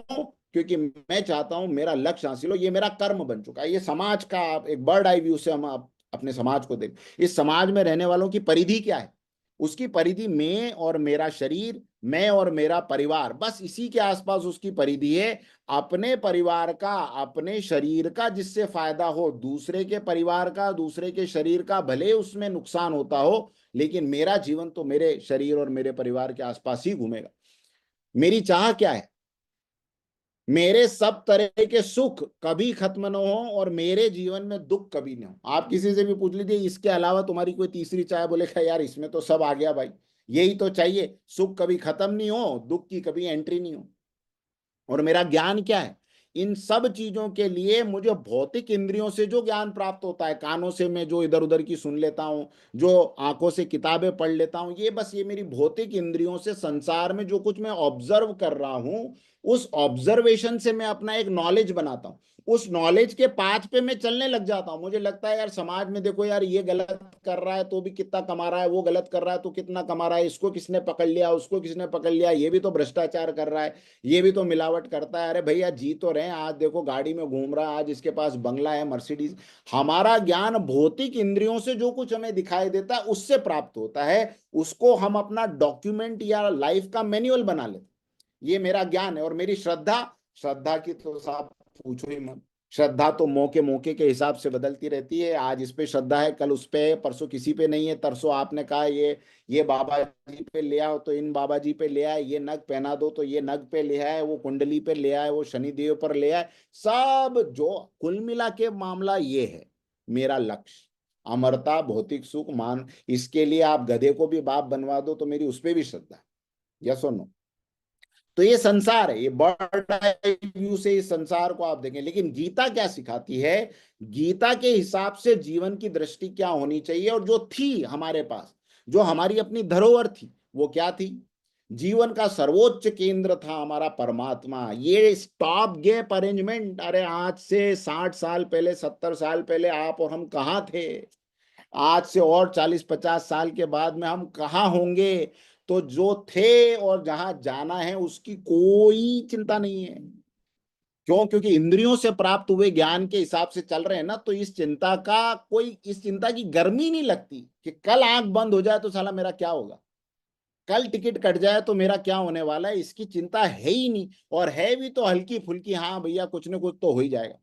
दूसरा, तो जीवन का सर्वोच्च केंद्र गीता कहती परमात्मा, उसका निवास स्थान आपकी अपनी आत्मा में। मोह को कहाँ ढूंढे रे बंदे, मैं तो तेरे पास में। और वहां ही हम नहीं ढूंढते, कस्तूरी हमारी कुंडली में बसी हुई है, हम नहीं ढूंढते। गीता के हिसाब से हमारा लक्ष्य क्या है? लक्ष्य है परमात्मा और धर्म को अपनी आत्मा में महसूस करके उस वास्तविक आनंद को प्राप्त करना, जिसके लिए छोटे छोटे पानी के डबरों में कूदे जा रहे हैं। उस महासमुद्र को प्राप्त कर लेना, जिसको प्राप्त करने के बाद में मेरे घर के स्विमिंग पूल की, मेरे घर की बाल्टी की मुझे कोई आवश्यकता नहीं। वो वास्तविक आनंद कैसे प्राप्त हो, ये गीता सिखाती। गीता की अपेक्षा क्या है? उसकी अपनी शरणागति। किसके प्रति शरणागति? परमात्मा के प्रति। और शरणागति शब्द यूं बड़ा अच्छा लगता है, हाँ साहब सिर झुका लिया तो शरणागति होती है। मैं आपको शरणागति का आगे बहुत डिटेल मीनिंग बताने वाला हूं। शरणागति का मतलब ही कुछ और होता है। तो शरणागत हो जाना, प्रपन्न हो जाना, उसके बाद दोबारा अपने से अपनी चीजें तय नहीं करना, ये गीता का संदेश है।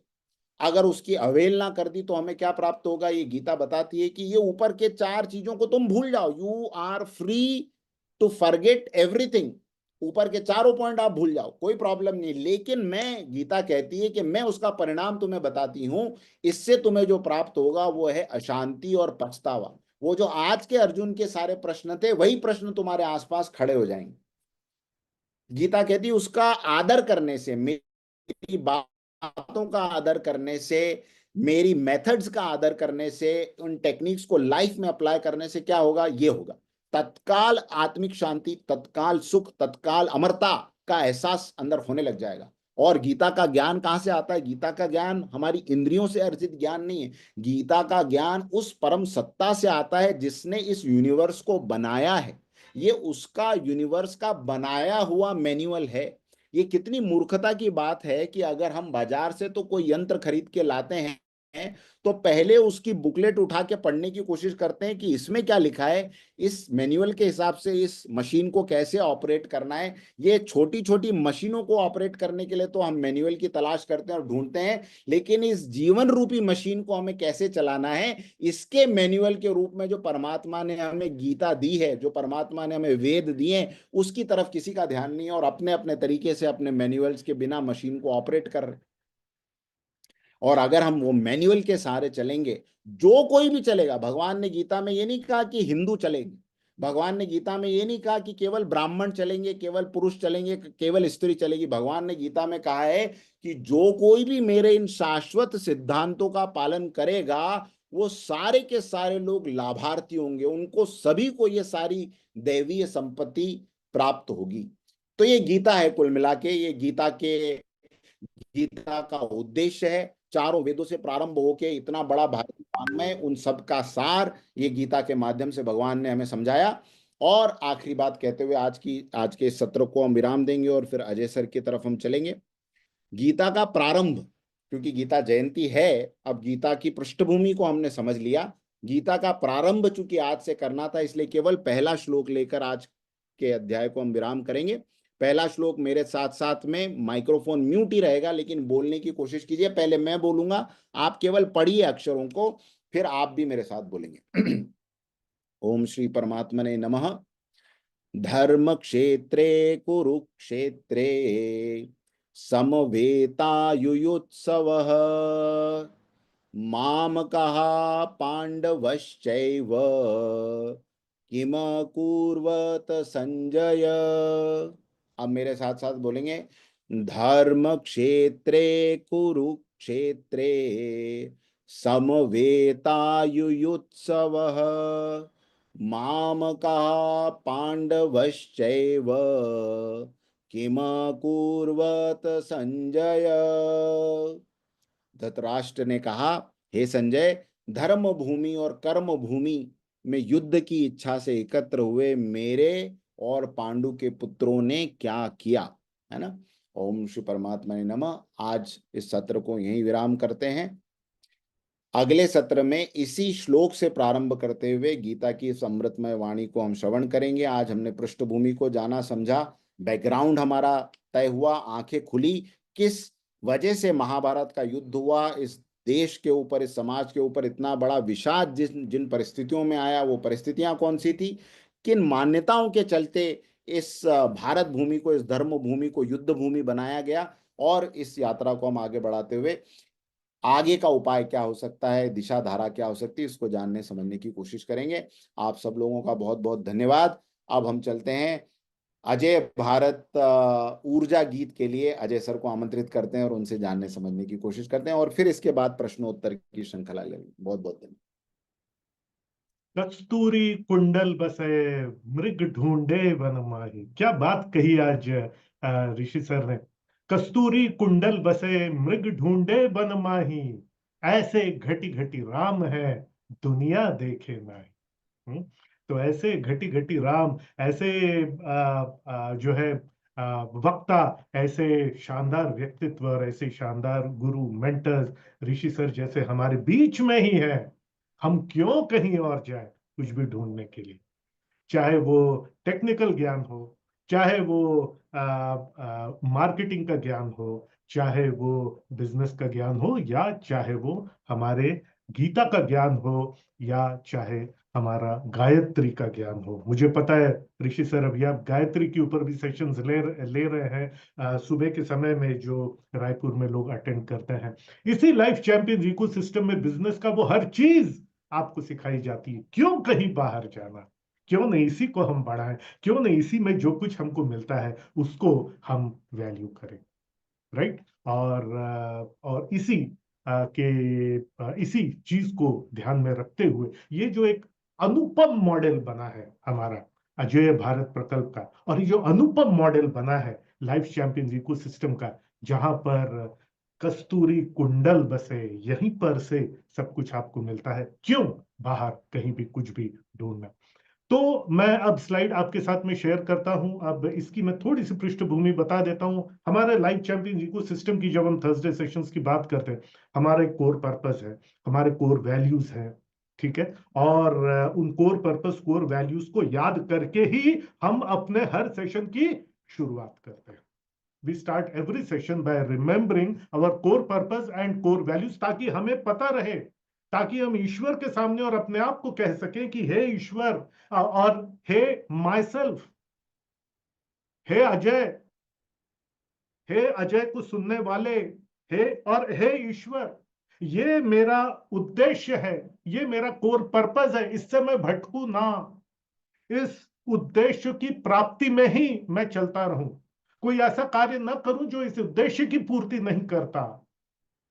और इसीलिए हम अपने आप को हमेशा याद करते हैं। क्यों? किसी भी चीज की जो हम जब शुरुआत करते हैं तो गणपति वंदना से करते हैं, कुछ प्रार्थनाओं से करते हैं, क्योंकि प्रार्थनाएं हमको हमारा वो उद्देश्य बताती है, वो पवित्र उद्देश्य बताती है जिसके तहत हम ये कार्य करने के लिए जा रहे हैं।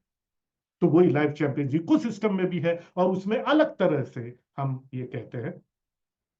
उसी प्रकार से मुझे लगा कि अब हम जब भी कोई अजय भारत प्रकल्प का, जब भी कोई कार्यक्रम की हम लोग शुरुआत करेंगे, उसका भी कोई एक ऊर्जा गीत होना चाहिए जो हमारे उद्देश्य की ही हमें याद दिलाए। और जब भी जो भी कार्यक्रम हम शुरू करेंगे, इस गीत के साथ में अब ये शुरू करेंगे। तो अब मैं स्क्रीन आपके साथ में मैं शेयर करता हूं, और इस ऊर्जा गीत को जो लिखा है, ये मैं कोई गायन की अवस्था में आपको मैं नहीं सुनाऊंगा, ये एक ऊर्जा के रूप में गाया जाने वाला एक ये ऊर्जा गीत है, जिसको मैं आपके सामने अब बोल करके सुनाता हूं। और फिर उसके बाद में जब भी कोई सत्र शुरू होगा, जब भी कोई सेशन शुरू होगा, हम उसके हिसाब से ही इसको गाएंगे। तो जैसे कि मैंने कहा, इस प्रकार से हम हमारे लाइफ चैंपियंस इकोसिस्टम की शुरुआत करते हैं, और तो वैसे ही अब ऊर्जा गीत की तरफ हम बढ़ेंगे। हम लाइफ चैंपियंस इकोसिस्टम की शुरुआत ऐसे करते हैं, ठीक है। ये इसको हम याद करते हैं, फिर हम अपने कोर वैल्यूज को याद करते हैं। तो ये है अजेय भारत का ऊर्जा गीत। तो हम अब मैं ऊर्जा गीत को शुरू करता हूं। अजेय भारत ऊर्जा गीत। काल का ये कोटि कोटि ऋण तुझे चुकाना है, मनुष्य जन्म का चरित्र अब तुझे दिखाना है। ओ जो उपज की यहाँ की तुझको और भी बढ़ाना है, निरोग काया पुष्ट तन ललाट तेज लाना है। दधीच की दधीच की गोविंद की मन धीरता को पाना है, मस्तिष्क की धधक रही इस अग्नि को बढ़ाना है। पुष्प सी हो भावना, पुष्प सी हो भावना, हृदय में सिंधु प्रेम का, मनुज अनेक प्राण एक पुण्य एक कामना।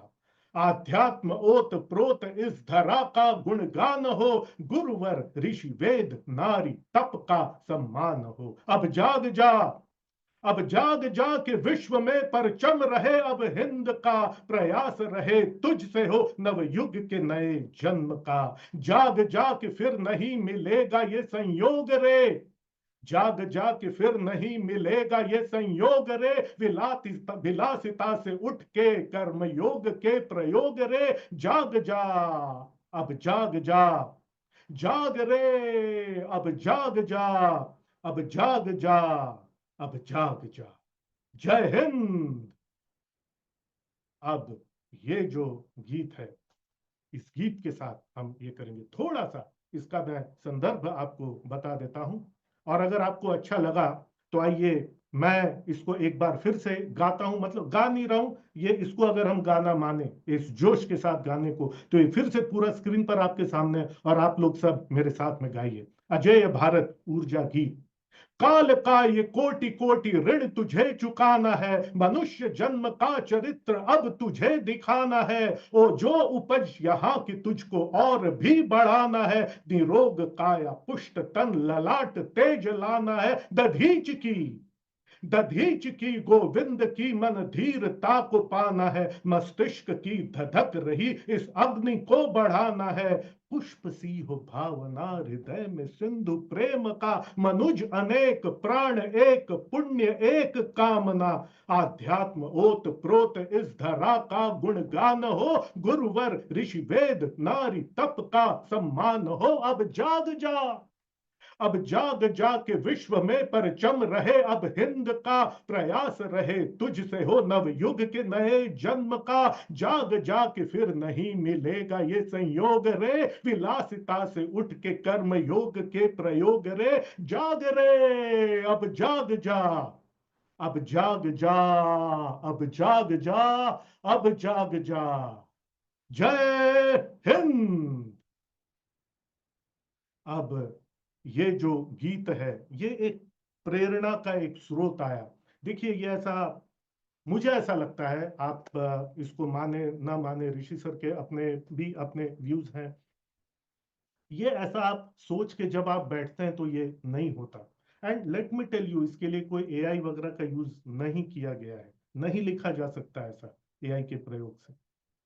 ये एक, मैं मॉर्निंग वॉक में जाते जाते एक ऐसा था कि अब क्या हो, किस प्रकार का गीत हो हमारा, अजय भारत का ऊर्जा गीत।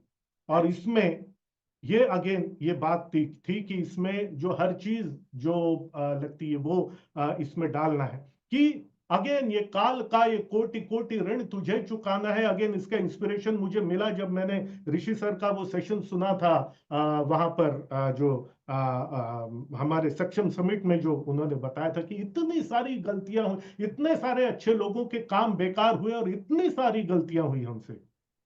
काल का ये कोटि कोटि ऋण तुझे चुकाना है, और ये मनुष्य जन्म जो हमने पाया है इसका ऋण हमें चुकाना है, क्योंकि मनुष्य जन्म हमें इसीलिए मिला है। फिर उसके बाद में फिजिकल, मेंटल, इमोशनल और स्पिरिचुअल, ये वो जो उपज यहाँ की तुझको, और भी उपज, सिर्फ धन धान्य की नहीं, वो जो उपज यानी उपज अच्छे मनुष्यों की भी, और वो स्वस्थ होने चाहिए। निरोग काया पुष्ट तन, ललाट तेज, ललाट यानी माथा, तेज माथा, चेहरे की चमक, दधीची। अब हम आते हैं फिजिकल से मेंटल। दधीची, जिन्होंने दान दे दिया, वो मेंटल स्ट्रेंथ होना। दधीची ऋषि, जिन्होंने हड्डियां दान में दे दी थी। गोविंद, गोविंद के दो अर्थ यहां पर निकलेंगे, एक तो गोविंद यानी श्री कृष्ण, और एक गोविंद यानी गुरु गोविंद जी, जिनके पुत्रों के साथ क्या हुआ था हमें पता है। वो त्याग की भावना, दधीच की गोविंद की मन धीरता को पाना है, मस्तिष्क की धधक रही इस अग्नि को, ये आपको पाना है। और फिर इमोशनल, फिजिकल, मेंटल, इमोशनल, पुष्प सी हो भावना हृदय में सिंधु, सिंधु यानी सागर, समुद्र। मनुज अनेक, कितने भी लोग हों, प्राण, प्राण एक होता है, सब में एक प्राण और एक पुण्य। तो पुण्य, सब में एक प्राण के साथ में वो पुण्य की एक कामना, एक जैसी कामना हमारे अंदर में हो। आध्यात्म ओत प्रोत इस धरा का, ये तो इसका मीनिंग समझाने की जरूरत नहीं। यहां पे नारी शब्द आया है, गुरुवर ऋषि वेद नारी तप। अरे बाप रे, तप के ऊपर में तप क्या है, ये तो एक सेशन लग जाए इसमें कि तप क्या है। जो कष्ट सहना कुछ अच्छा करने के लिए, बोलते हैं ना तपना, दैट इज द थिंग। जाग रे के विश्व, अब जाग जा कि विश्व में परचम, परचम यानी झंडा, प्रयास रहे तुझसे हो नवयुग के नए जन्म का। और फिर ये मौका नहीं मिलेगा, अजय भारत प्रकल्प से जुड़ने का ये मौका जो हमें मिला है, ये फिर से नहीं मिलेगा दोस्तों। तो इस प्रकार से ये अजय भारत ऊर्जा गीत है, ये आपके साथ में शेयर कर दिया जाएगा। इसमें सभी पॉइंट्स इंक्लूड करने का मैंने प्रयास किया है। और जो भी हमारा सेशन अब शुरू होगा, उस सेशन में मैं रहूं या ना रहूं, लेकिन इस ऊर्जा गीत के साथ में हम शुरुआत करेंगे। ये ऊर्जा गीत कैसा लगा आपको, और ऋषि सर का सेशन भी आपको कैसा लगा, इसके ऊपर में चर्चा करेंगे। आपको कैसा लगा हाथ उठा के बताइए, और ऋषि सर का सेशन कैसा लगा हाथ उठा के बताइए, दोनों के बारे में बताइए। और जो आपके प्रश्न है वो हम लेंगे। और पहले में तो मैं बहुत उत्सुक हूँ ऋषि सर का ही ओपिनियन लेने का, और फिर बाकी सब भी आप हाथ उठाइए। और मैं भी बड़ा उत्सुक था और विशेष अधिकार का प्रयोग करना चाहता ही था, और आपने आमंत्रित किया। मुझे ऐसा लगता है कि स्वामी विवेकानंद की जीती जागती प्रतिभा आपके अंदर उतरी है, तब जाके इस गीत का निर्माण हुआ है। और अजय भारत के संकल्पों को, अजय भारत के उद्देश्य को व्यक्त करने की पूरी भावनाएं हैं, इस गीत के माध्यम से व्यक्त हुई है। ये ऊर्जा गीत भी है, ये हर दिन पढ़ने के लिए मुझे ऐसा लगता है संकल्प गीत भी है। इसको पढ़ के हम अपने विजन को, अपने मिशन को जान सकेंगे, बेहतर तरीके से उसको अनुभव कर सकेंगे। और आपने बिल्कुल सही कही बात सर कि इस प्रकार के गीत, इस प्रकार की रचनाएं कोई तैयारी करके नहीं लिख सकते, तैयारी करके वो उतरती भी नहीं है। मैंने भी जब जब कविताओं को अपने से लिखने का प्रयास किया है, या तो मैं लिख नहीं पाया हूँ, या ऐसी रचना हुई जिसको दो चार लाइनों के बाद में मैंने ही उठा के फेंक दिया। लेकिन जब जब खाली मन होता है, जब जब ईश्वर से कनेक्ट मन होता है, तब वो चीजें अपने आप हमारे मन मस्तिष्क अंतःकरण में उतर जाती है। और इसलिए ईश्वर को भी कवि कहा गया है। ईश्वर का जो विष्णु सहस्त्र नाम में, भगवान विष्णु के 1000 नामों में से एक नाम है कवि। कवि इसलिए कहा गया है कि जो मूल रूप से कविताओं को जन्माने वाले हैं वो वही हैं, इंस्ट्रूमेंट के माध्यम से किसी किसी के द्वारा वो फ्लो हो जाती है। तो मुझे ऐसा लगता है कि एक बहुत बड़ी युग रचना ये आपके द्वारा ये फ्लोट हुई है। और इस ये हम सब सौभाग्यशाली हैं कि इस ऊर्जा गीत को आपने हमें दिया। और इसको जीवन भर जब जब अजय भारत के कोई भी प्रोग्राम होंगे तो हम इसको गाएंगे और अपने साथ इस ऊर्जा को जोड़ने की कोशिश करेंगे। बहुत शानदार, बहुत बहुत धन्यवाद।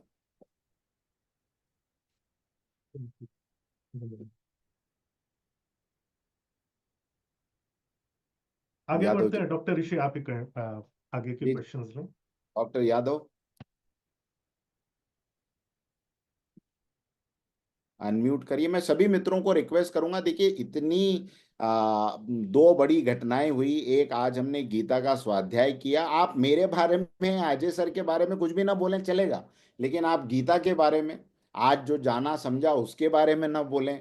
और इस ऊर्जा गीत से जो आपको ऊर्जा मिली उसके बारे में ना बोलें तो कैसे चलेगा। हाँ मित्रों, तो उसको इसको वो क्लास के बैक बेंचर की तरह अटेंड नहीं करना है कि बस अभी एंड का बटन दबे और हम फ्री हो जाएं। थोड़ा इसको ऊर्जा के साथ अटेंड करें। जो कुछ सीखा, जाना, नोट्स बनाया है, जो कुछ समझ में आया उसको जरूर कहें। सभी लोगों से मैं अनुरोध करूंगा कि अपने डिजिटल हैंड रेस करें और बात करें। यस प्रमोद जी। सर, अच्छा सेशन रहा मुझे तो। जैसे लास्ट ईयर आपने नवंबर में स्टार्ट किया था क्लास, और पूरी लाइफ में ऐसा हुआ कि वो चेंजेस हुए। अभी गीता है आपने स्टार्ट किया है, तो अभी ये आगे का लाइफ मुझे लगता है कि और भी बहुत ज़्यादा जीने का ढंग मुझे आ जाएगा मेरी ज़िंदगी में। और अजय सर का जो ये गीत रहा, वो तो मुझे लगता है कि अब मुझे वॉल पे अपने लगा देना पड़ेगा उसको फ्रेम करके, कि लाइफ का एक मंत्र है, कि उसको एक मंत्र की तरह रोज पढ़ेंगे तो वो एक जीवन में वो ऊर्जा ही लेके, और उसको और संकल्प से आप रोज काम पे निकल जाएंगे और अच्छे से कर पाएंगे।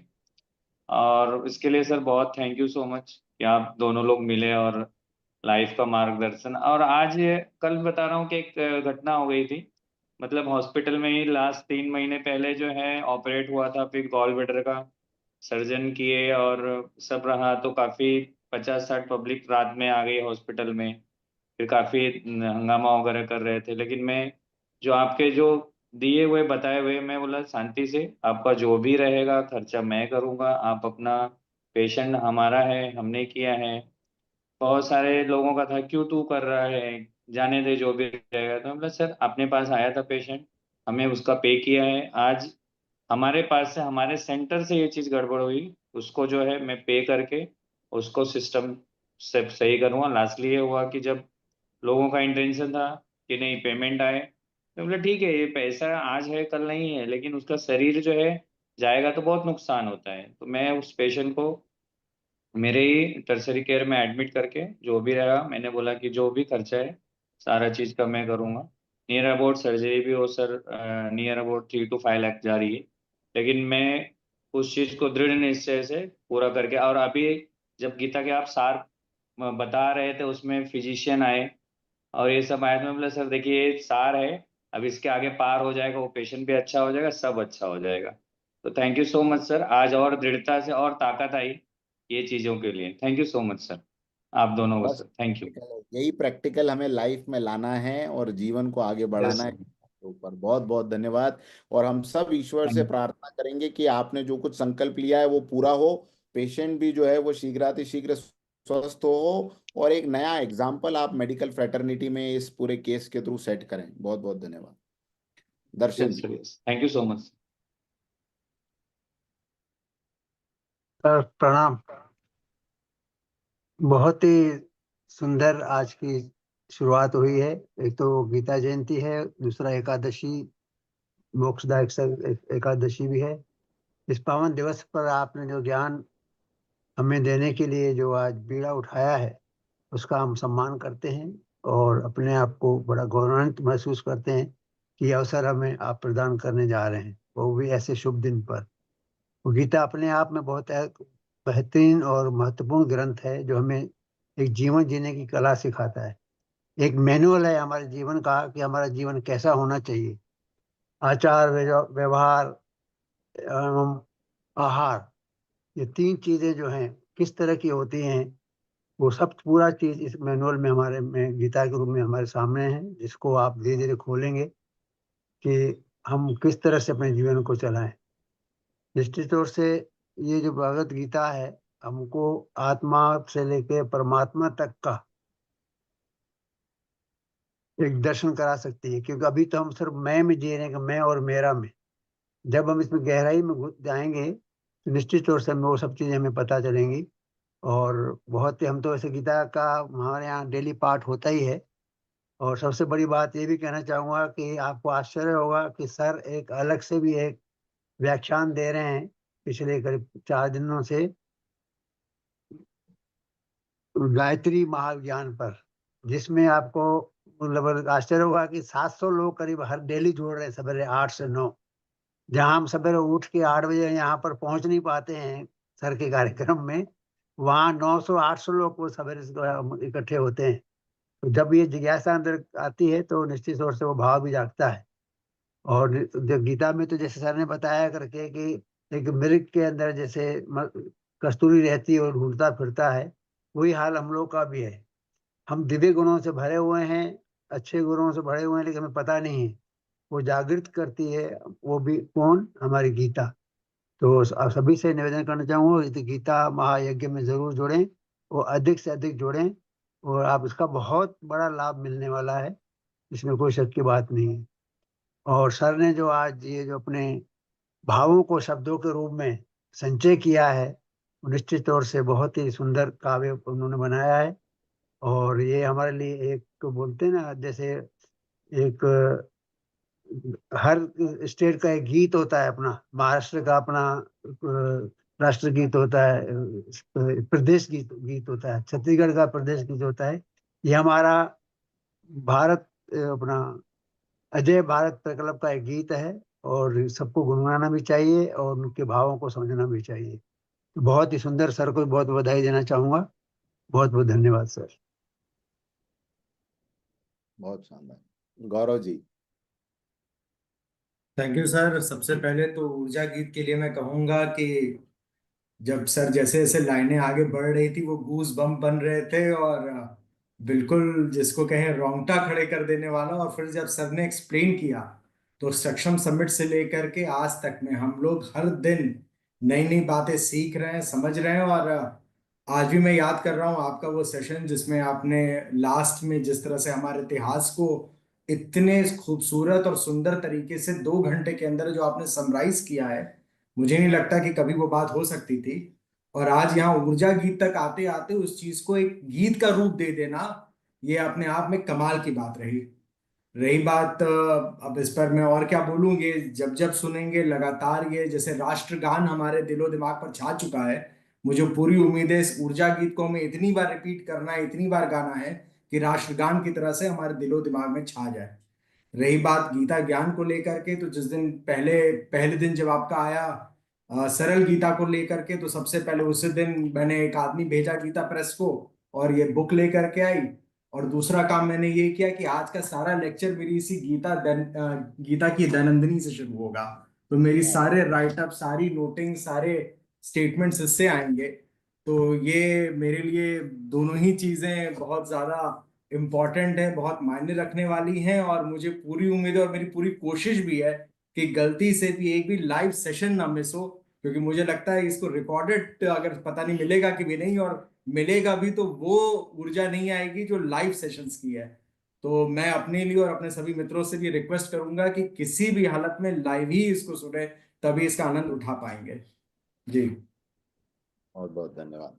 डॉक्टर दिनेश शर्मा जी। ये आज का जो ऊर्जा गीत है ये बहुत ही अच्छा और अद्भुत है, और इससे एक नई प्रतिभा का पता चलता है कि अजय में एक कवि का भी रूप है जो इतना जबरदस्त गीत जो है बना सकते हैं।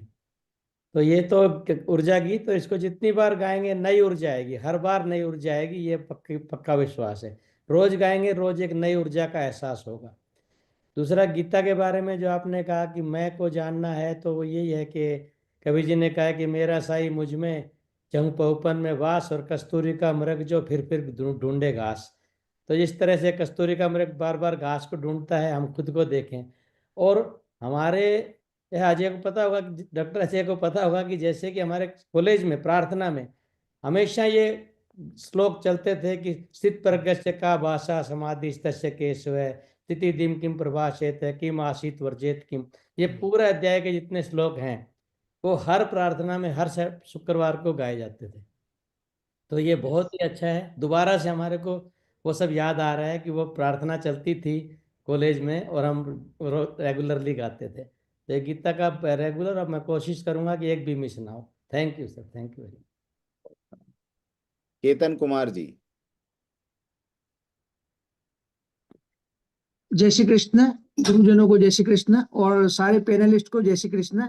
आज बहुत ही मतलब आज तो ऐतिहासिक हो गया। मेरा तो इस परिवार में जुड़े हुए खाली तीसरा सेशन है, लेकिन मेरे को ऐसा लग रहा है कि बहुत बढ़िया परिवार से जुड़ा हो चुका है, जो धर्म को भी आगे प्रचार करता है, ना कि केवल मतलब बिजनेस की बात और कमाने की बात और इकट्ठा करने की बात। धर्म को भी आगे डालना मतलब आगे रखता है, ताकि हमें पता चले कि ये मानव जन्म खाली हमें जीने के लिए नहीं मिला है, कुछ करने के लिए मिला है। बहुत बढ़िया सर जी। और जो आपने ग्राफ के माध्यम से जो बताया, अंबालिका और अंबिका ये जो बहनें थी, ये सब पूरा बढ़िया। सर जी मेरे को इतना बढ़िया लगा कि मैं रामायण के बारे में बहुत कुछ जानता हूँ, क्योंकि रामायण रसप्रद है, लेकिन महाभारत के अंदर जो पात्र ज्यादा आते हैं ना, तो वहां कंफ्यूजन हो जाती है। लेकिन आपने इतने आसान तरीके से समझाया कि बहुत बढ़िया समझ में आया। और मैं एक रिक्वेस्ट करूंगा, ये पीपीटी आप ग्रुप में भी डाल दे, ताकि हमें भी कभी रिपीट करना हो तो वो देख सके सर। बहुत बढ़िया और बहुत अच्छा फीलिंग आ रहा है। और भगवत गीता के बारे में क्या करूं, मैं तो खुद भगवत गीता का प्रचारक हूँ। डिजिटल भगवत गीता का हर दिन प्रचार करते रहते हैं, और उसमें हम बहुत अवार्ड भी लिए हैं। और दूसरी बात ये करता हूँ कि सर ने जो ये जो वो एनर्जी वाला जो हमें राष्ट्र मतलब एक गीत दिया है, वो राष्ट्र गीत का मतलब जो एनर्जी है ना, ऐसे फील कराता है सर। और उन्होंने जो बोला, मॉर्निंग वॉक पे गया था, वहां से मेरे को मुखड़े मिले, उस बात से मेरे को याद आया, मैंने एक पॉडकास्ट सुना था जहां पे हमारा राष्ट्र गीत जिन्होंने रचा था, उन्होंने मॉर्निंग वॉक में निकले थे, मतलब सुबह निकल रहे थे, और उनको कुछ मुखड़े याद आ गए। और उसी टाइम उनको कागज एक एक मैच बॉक्स का वो नीचे टुकड़ा पड़ा था, उसके अंदर उन्होंने मुखड़े लिख दिए। और उसके बाद उन्हें घर जाके उस मुखड़ों के द्वारा पूरा अंतरा लिख के पूरा राष्ट्रगान बनाया, और वो अप्रूव हो गया। और इसी मतलब इसी तरीके से इनको सुबह सुबह मॉर्निंग वॉक में जो मतलब जो शब्द ख्याल आए और बढ़िया बनाया सर। बहुत ही एनर्जेटिक है। इसको जितनी बार सुनेंगे ना, उतनी एनर्जी और उतना डिपनेस होगा और उतना उससे लगा होगा। और जैसे जैसे सुनेंगे उतना अच्छा रहेगा। और आपने बोला हर सेशन में इसको दोहराया जाएगा। सच बोलता हूँ सर, इसको हम कंठस्थ कर लेंगे और जीवन का सार बना लेंगे, और ये कंठस्थ हो ही जाएगा। बहुत बढ़िया सर जी, परिवार से जुड़ के बहुत अच्छा लगा। और भी लोगों को जोड़ेंगे और बहुत बड़ा अच्छा काम करेंगे। Thank you very much sir. बहुत शानदार केतन जी, बहुत बहुत धन्यवाद। डॉक्टर सुनील सैनी जी।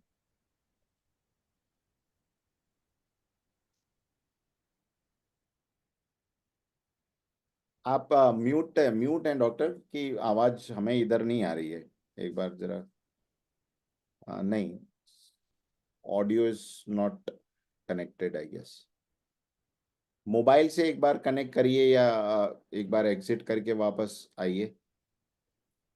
तब तक हम अगम जी, हाँ तब तक हम अगम जी को ले लेते हैं। अगम जी। यस। सेशंस तो हैज ऑलवेज आपके अच्छे ही होते हैं। एंड गीता का जैसे आज था कि आज ही गीता का पाठ हुआ था पहली बार, तो वो चीज़ मुझे पहले पता नहीं थी, पर आज उस माध्यम से पता लगी और आज के दिन शुरुआत हुई, बहुत ही अच्छा रहा। और गीता मुझे बहुत दिन से पढ़ने का मन था, मेरे पास रखी हुई है, लाई हुई, किसी ने शायद दी थी, थोड़ी बहुत शुरू भी करी, पर वो कभी अंत नहीं हो पाया उसका। तो अब आपके साथ उसको पूरा पूर्ण करूंगा। और जैसे कि अजय सर ने गीत लिखा है, तो मुझे तो जब गीत गा रहे थे तो मुझे याद आ रहा था आईएनए का गीत, कदम कदम बढ़ाए जाओ, खुशी के गीत गाए जाओ, ये जिंदगी है कौम की तो कौम पे लुटाए जाओ। वो सुन के तो रोंगटे खड़े हो जाते हैं। तो वैसे ही ये है कि वो हमारे प्री इंडिपेंडेंस का था, अब ये पोस्ट इंडिपेंडेंस का गीत है, जहाँ हमारे लक्ष्य बदल गए हैं, पर वीर रस उसमें अभी भी कायम है, और अपनी हमें अपना अपना योगदान देना है इसमें। बहुत बढ़िया, बहुत बहुत धन्यवाद। और आपको तो बहुत ज्यादा योगदान देना है अभी। हाँ, आपके कंधे पे बड़ी सारी जिम्मेदारियां हैं, अभी अजय भारत की आएगी तो। बिल्कुल सर, मैं बिल्कुल तैयार हूँ इसके लिए। दीपक गुरनानी जी।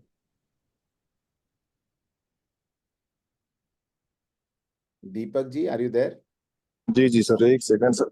एक्चुअली सर मैं ऑफिस में बैठा था, बस अभी नीचे उतरा हूँ।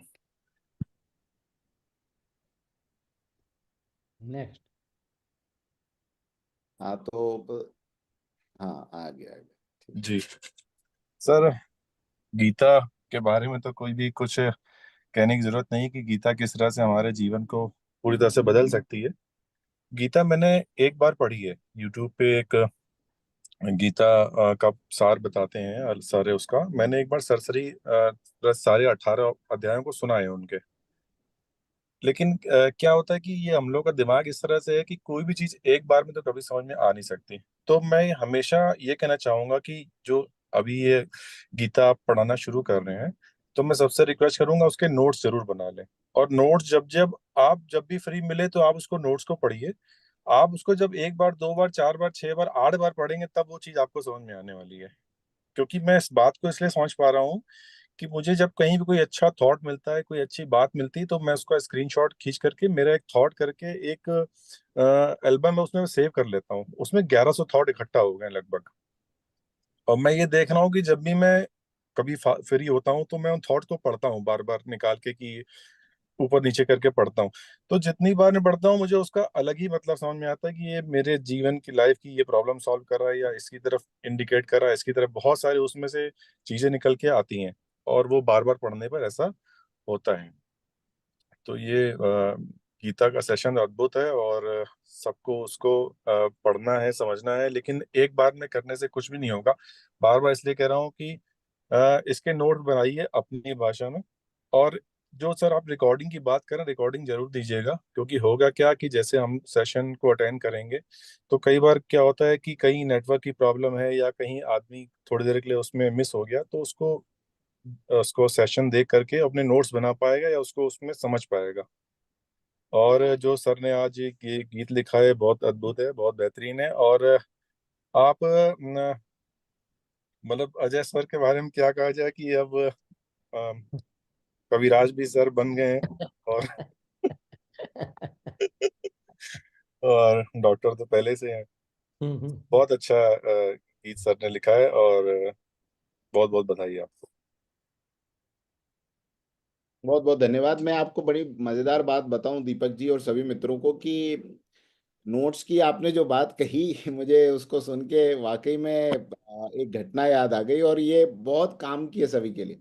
आपको पता है, अर्जुन को कृष्ण भगवान ने गीता सुनाई, उसके बाद क्या हुआ कि जब महाभारत का युद्ध खत्म हो गया, और ये सारी घटनाएं महाभारत ग्रंथ में है, महाभारत का युद्ध खत्म हो गया है, और भगवान कृष्ण थोड़े दिन के लिए पांडवों के साथ रह रहे हैं, और कुछ साल साल 6 महीने बीते होंगे। भगवान कृष्ण ने कहा यार अब मुझे जो है वो द्वारिका चलना चाहिए। अजय सर, बड़ी इंटरेस्टिंग घटना है। तो भगवान कहते हैं युधिष्ठिर जी को कि महाराज अब मैं जाऊं द्वारिका, वहां पर भी बाल बच्चे इंतजार कर रहे हैं कब से आप सब लोगों के साथ हूं, अब सब सेटल आपका हो ही गया है, तो लेट मी गो। तो अब युधिष्ठिर जी भी क्या कहें, बोले भगवान अब आपका मन है जाने का तो बिल्कुल जाइए, लेकिन हमारा तो मन आपको विदा करने का नहीं हो रहा, लेकिन आपकी भी वहाँ जिम्मेदारियां हैं तो हम समझ सकते हैं। तो वो सारी फॉर्मेलिटी हो गई। अब भगवान निकलने वाले हैं अगले दिन सुबह में, शाम के वक्त वो बैठे हुए हैं कहाँ, अपने बगीचे में जाके आ, हस्तिनापुर में। अब अर्जुन आए घूमते घामते, तो सबका मुंह उतरा हुआ, चेहरा उतरा हुआ। अर्जुन ने कहा यार क्या हो गया, सभी को एकदम चेहरा सभी का उतरा हुआ है। तो बाद में युधिष्ठिर जी के पास गए तो पता चला कि माधव तो कल जा रहे हैं। अब अर्जुन की दशा तो ऐसी हो गई कि अरे यार ये तो छोड़ के चले जाएंगे, अब मेरा क्या होगा उनके बिना। एक बहुत आत्मीय रिश्ता था उनके साथ में, न केवल गुरु शिष्य का संबंध था, दोनों अच्छे सखा भी थे। तो अब देखिए क्या होता है, नोट्स क्यों नहीं, नोट्स बना नहीं बनाए तो क्या होता है। तो अर्जुन भगवान कृष्ण के पास जाते हैं और कहते हैं माधव आप क्या कर रहे हैं, कल जा रहे हैं, हम कैसे रहेंगे आपके बिना। शुरू में ये सब बातें होती है, फिर भगवान समझाते हैं कि अर्जुन अब हमारी भी जिम्मेदारियां हैं, हमें भी अपना राज्य देखना है तो जाना तो पड़ेगा। तो अर्जुन कहते हैं कि अच्छा माधव, जाने के पहले अगर आप बुरा नहीं माने अब पर इसमें टर्न होता है, अगर आप बुरा न माने तो मैं एक बात कहूं, और ये महाभारत में एकदम डॉक्यूमेंटेड बात मैं बता रहा हूं, एक शब्द भी मेरा अलग से नहीं है। हाँ ये थोड़ा हंसी मजाक के तो टोन में बता रहा हूं। तो अर्जुन कहते हैं कि आप बुरा नहीं माने तो मैं आपसे एक बात कहूं। कृष्ण भगवान कहते हैं कि बोलो क्या बात है। बोले माधव, वो आपने युद्ध के समय में जो गीता का ज्ञान दिया था, वो एक बार फिर सुना दो। पॉज वो युद्ध के समय जो गीता का ज्ञान दिया था वो मैं थोड़ा थोड़ा भूल गया हूं। तो आप अगर कृपा करें तो दोबारा मुझे वो ज्ञान आप सुनाएं। अब भगवान कृष्ण तो ये सुनते ही बड़े गुस्से में आ जाते हैं। वो कहते हैं यार कमाल हो गया, इतना बड़ा ज्ञान मैंने तुझे दिया, और वो तूने आखिरी में मैंने तुझसे पूछा कि तुझे सब समझ में आ गया, तेरा मोह नष्ट हो गया, ये हो गया वो हो गया, तूने सब हाँ किया, और अब तू कह रहा है कि तू गीता के ज्ञान ही भूल गया। और अब मैं भी तुझे दोबारा वो का वो ज्ञान उसी तरीके से मैं भी नहीं सुना सकता। तो तूने नोट्स नहीं लिए, उन्होंने बोला नहीं, मैं आपको बोल रहा हूं दीपक जी के बिहाफ पे, कि तूने नोट्स नहीं लिए ना, यही तेरा श्राप है, और तू गीता का ज्ञान भूल ही जाएगा। तो हम सब अर्जुनों के लिए भी ये खास तौर पे ध्यान रखने वाली बात है। वो अर्जुन भूल गए, वो अर्जुन जिनको साक्षात ज्ञान दिया, हाँ वो भूल सकते हैं, तो आप और हम किस खेत की मूली हैं साहब। तो नोट्स जरूर बनाइए और भर भर के उसको रिवीजन करिए। गीता का मैनुअल बहुत बार गुनने समझने जैसा है। ये अर्जुन की और भगवान कृष्ण की लीला थी, न वो ज्ञान भूले थे, न भगवान कृष्ण को दोबारा देना था। केवल ये हम सांसारिक मनुष्यों को बताने के लिए वो लीलाएं उन्होंने की, और ये आपस में ये नाटक किया कि मैं भूल गया, और उन्होंने भी कहा मैं दोबारा आप तुमको वही एज इट इज नहीं सुना सकता। तो ये दोनों लीलाओं का तात्पर्य ये है कि ये गीता जैसा ज्ञान, छोटी सी छोटी चीज को हमें रिवीजन करना पड़ता है। ABCD सीखने के लिए भी 50 बार ए फॉर एप्पल बोला, जब जाके ए दिमाग में आया। तो हम गीता जैसे सब्जेक्ट को कैसे इग्नोर कर सकते हैं। तो kindly make your notes, refer them again and again. Her Saturday जब तक क्लासेस होती रहेंगी आप पढ़ते रहिए, समझते रहिए, प्रश्न आते रहेंगे तो उसको ग्रुप पे डालते रहिए, और इसके उत्तर भी हमें मिलेंगे। चलिए पवन भारद्वाज जी से आखिरी सर प्रतिक्रिया। सर डॉक्टर, अगर आप आपका कैमरा माइक चालू हो गया हो तो मुझे बताइएगा। यस सर दीपक। सर मैं कुछ कहना नमस्कार सर।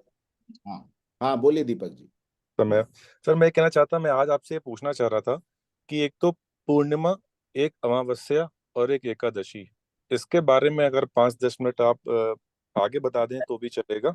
मैं जानना चाहता हूँ उसके बारे में कि इनका हमारे जीवन पे क्या असर पड़ता है, और इन दिनों में हम लोग को क्या करना चाहिए और क्या नहीं करना चाहिए। पूर्णिमा, अमावस्या और एकादशी का क्या महत्व है, ऐसा क्या आप मतलब है। ग्रुप में डाल दीजिए, मैं इसको आगे के किसी सेशन में कवर कर लूँ। जी जी, और दूसरी चीज, एक चीज मैं बोलना चाहता था, मैं भूल गया। मैं आज गीता एकादशी है, आज एकादशी है और गीता जयंती है। और मैं आप सब जितने भी लोग सुन रहे हैं, मैं सबको बता देता हूँ कि मेरे अंदर कुछ कमियां आ गई हैं, जिसको मैं ऑब्जर्व कर रहा हूँ कि मेरे अंदर कुछ कमियां जो जो मेरा स्वभाव है उससे मैच नहीं खा रही हैं। मैं उस स्वभाव का आदमी नहीं हूँ। जिस तरह की कमियां मेरे अंदर आ गई हैं और मैं उनसे जूझ रहा हूँ, मैं उनको दूर नहीं कर पा रहा हूँ। अब मैं अभी नहीं बताऊंगा, जब ये गीता के सेशन खत्म हो जाएंगे और जब ये गीता की जो लर्निंग्स है जब मैं अपने जीवन में अप्लाई करूंगा, तो मैं कब कब कैसे कैसे किस किस चीजों से किस किस ये जो कमियों से ऊपर आ पाया, पार पा पाया, ये मैं पूरा डिस्कशन उसके बाद ही बताऊंगा। लेकिन मैं आज सबको बता रहा हूँ कि कुछ कमियां हैं, बड़ी कमियां आ गई हैं, इसको दूर करना है। मैंने आपको इसलिए बता दिया कि अगर कभी मैं भूल जाऊं तो आप मुझे याद दिलाना कि दीपक वो बात मुझे बताओ कि क्या कमियां तुम किसकी बात कर रहे थे और दूर हुई कि नहीं हुई। क्या बात है, क्या बात है। इस साहस से, जिस साहस से आपने अपनी बात को रखा है, निश्चित रूप से ये पहला लक्षण है कि आप उस चीज को बहुत सीरियसली ले रहे हैं और उसको दूर करने का प्रयास कर रहे हैं। और निश्चित रूप से हम सबकी जिज्ञासा रहेगी कि गीता के सत्र संपन्न होने के बाद में इसमें कितना परिवर्तन आया। चलिए, प्रवीण भारद्वाज जी। नमस्कार सर, सभी को नमस्कार। आवाज आ रही है सर मेरी? हाँ हाँ भाई। सर, अजय भारत एंथम जो आज सर ने लिखा, बहुत मतलब कि उसमें काफी कहते हैं ना, साहस वीर सब कुछ उसमें समाहित किया। इसको अगर एक एंथम के रूप में इसके साथ में जैसे गान वो पूरा साजो साज के साथ वैसे बजे तो मेरे हिसाब से बहुत ज्यादा ये इफेक्टिव होगा सर। ये मेरा सजेशन है सिर्फ, बाकी आप मेरे से ज्यादा ज्ञानी हैं सभी तो। और बाकी ऋषि सर के बारे में तो क्या कहें, इनको सुनने के लिए तो मैं सदा ललायित रहता हूँ हमेशा, जब भी मौका लगे। क्योंकि बीच में समय नहीं मिल पा रहा था, मैं बीच में और कोई सेशन नहीं ले पा रहा, पर जब भी ऋषि सर का मतलब कि कॉल होता देखता हूँ तो मैं उसको कैसे भी समय निकाल के जरूर प्रस्तुत होता हूँ। बहुत बहुत धन्यवाद इसके लिए प्रभु को और आप सभी को। Sunil ji. Hello sir. Sir अभी मैं ऑडिबल हूँ? हाँ हाँ बिल्कुल। Now good evening to everyone. सर आज के गीता सेशन के लिए तो बहुत बहुत धन्यवाद कि अब स्टार्ट हुआ हमारा दोबारा से ये। एंड जो महाभारत का पूरा बेस रिवीजन हुआ, ऑलरेडी हम महाभारत तो बहुत बार देख चुके थे, लेकिन एक बार बेस रिवीजन वापस से हुआ तो सारा रिवाइज हुआ। और आपने जैसा कहा कि हम इसको सीख के चाहे टूटी फूटी उसमें एटलीस्ट 2 लोगों तक पहुंचाए, तो हमने आज से अपने जो मैंने बताया था कि paramedical institute we have started. So हमारे पास अभी जो जितने बच्चे थे टुडे, हमने आज वो गीता जयंती सेलिब्रेट करी। उससे बहुत सारे बच्चों को काफी कुछ क्या मतलब स्टार्टिंग भी नहीं पता था कि किसको दी जाती है, किसने गीता का उपदेश किसको दिया था। तो आज मुझे लग रहा है वो थोड़ा बहुत भी इंट्रोडक्शन देके बड़ी शांति मिली कि चलो बच्चों को हमने कुछ तो बताया, और अब आगे में जो जो सेशन सीखते रहेंगे तो उन बच्चों तक हम पहुंचाते रहेंगे। तो मेरा ये प्रयास रहेगा कि हम अपने उन बच्चों तक जरूर पहुंचाएं, और अपना भी इस गीता के सारे सेशंस के माध्यम से डेफिनेटली टाइमली ज्वाइन करें। और करूंगा, और अपना भी चेंजेस जो करना है वो चेंजेस आए, और उस चेंजेस को हम पूरी की पूरी कम्युनिटी में पूरे देश के अंदर फैला सके। और सर का आज जो अपने अजय भारत प्रकल्प का जो ऊर्जा गीत है, वो तो सच में ही सबने बताया कि वो इतना ऊर्जा से भरा हुआ है कि जब जब उसको गाएंगे, जब जब उसको समझेंगे, एक्चुअली उसमें हमारी जो अजय भारत प्रकल्प की आत्मा उसमें आ गई कि हमें हर बार वो ये चीज देगा जब जब हम उसको सुनेंगे, पढ़ेंगे, समझेंगे कि हमारा मिशन क्या है, हमारा विजन क्या है, और हमें कहाँ तक पहुंचना है, और ये क्यों बना, और जिसको बनाने वाले जो ग्रेट मेंटर्स बैठे उनके पीछे उनकी क्या भावना थी। तो थैंक यू सर। ये गीत बिल्कुल ऊर्जा, ना केवल ऊर्जा का है, बल्कि इसके अंदर फिजिकली, मेंटली, इमोशनली, स्पिरिचुअलिटी और सब कुछ भरा हुआ है जो हमारी अजय भारत प्रकल्प की आत्मा है, वो उस गीत के अंदर है। तो उसको हम दोहरा के उसकी तरफ, उस डायरेक्शन में जाएं, और देश को जो अपने अजय भारत प्रकल्प के माध्यम से सब लोग मिलके जो आगे लेके जाए, उस पर पूरी योगदान और पूरी कोशिश रहेगी। Thank you so much.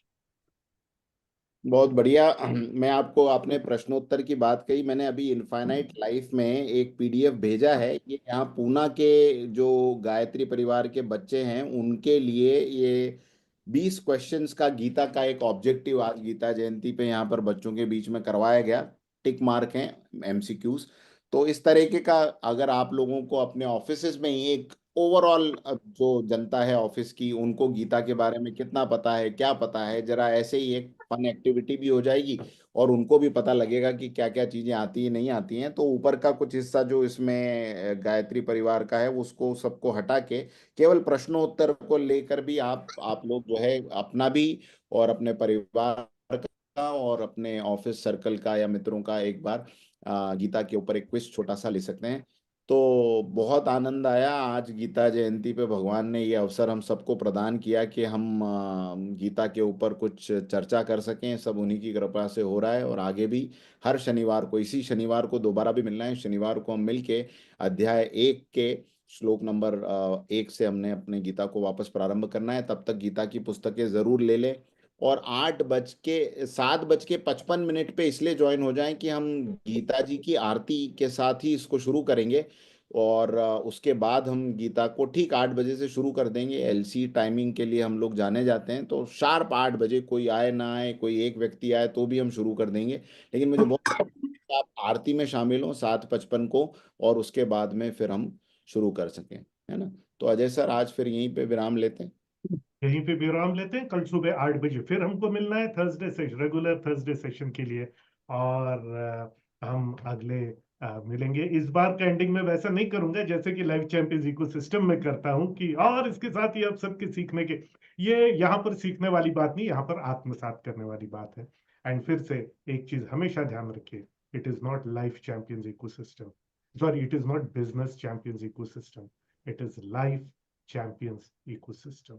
Business के साथ साथ हम अपने जीवन का भी उत्थान करें और सबसे बड़ी बात, हमारे जीवन के उत्थान के साथ में विश्व का, इंसानियत का, समाज का और अपने देश का भी निर्माण करें।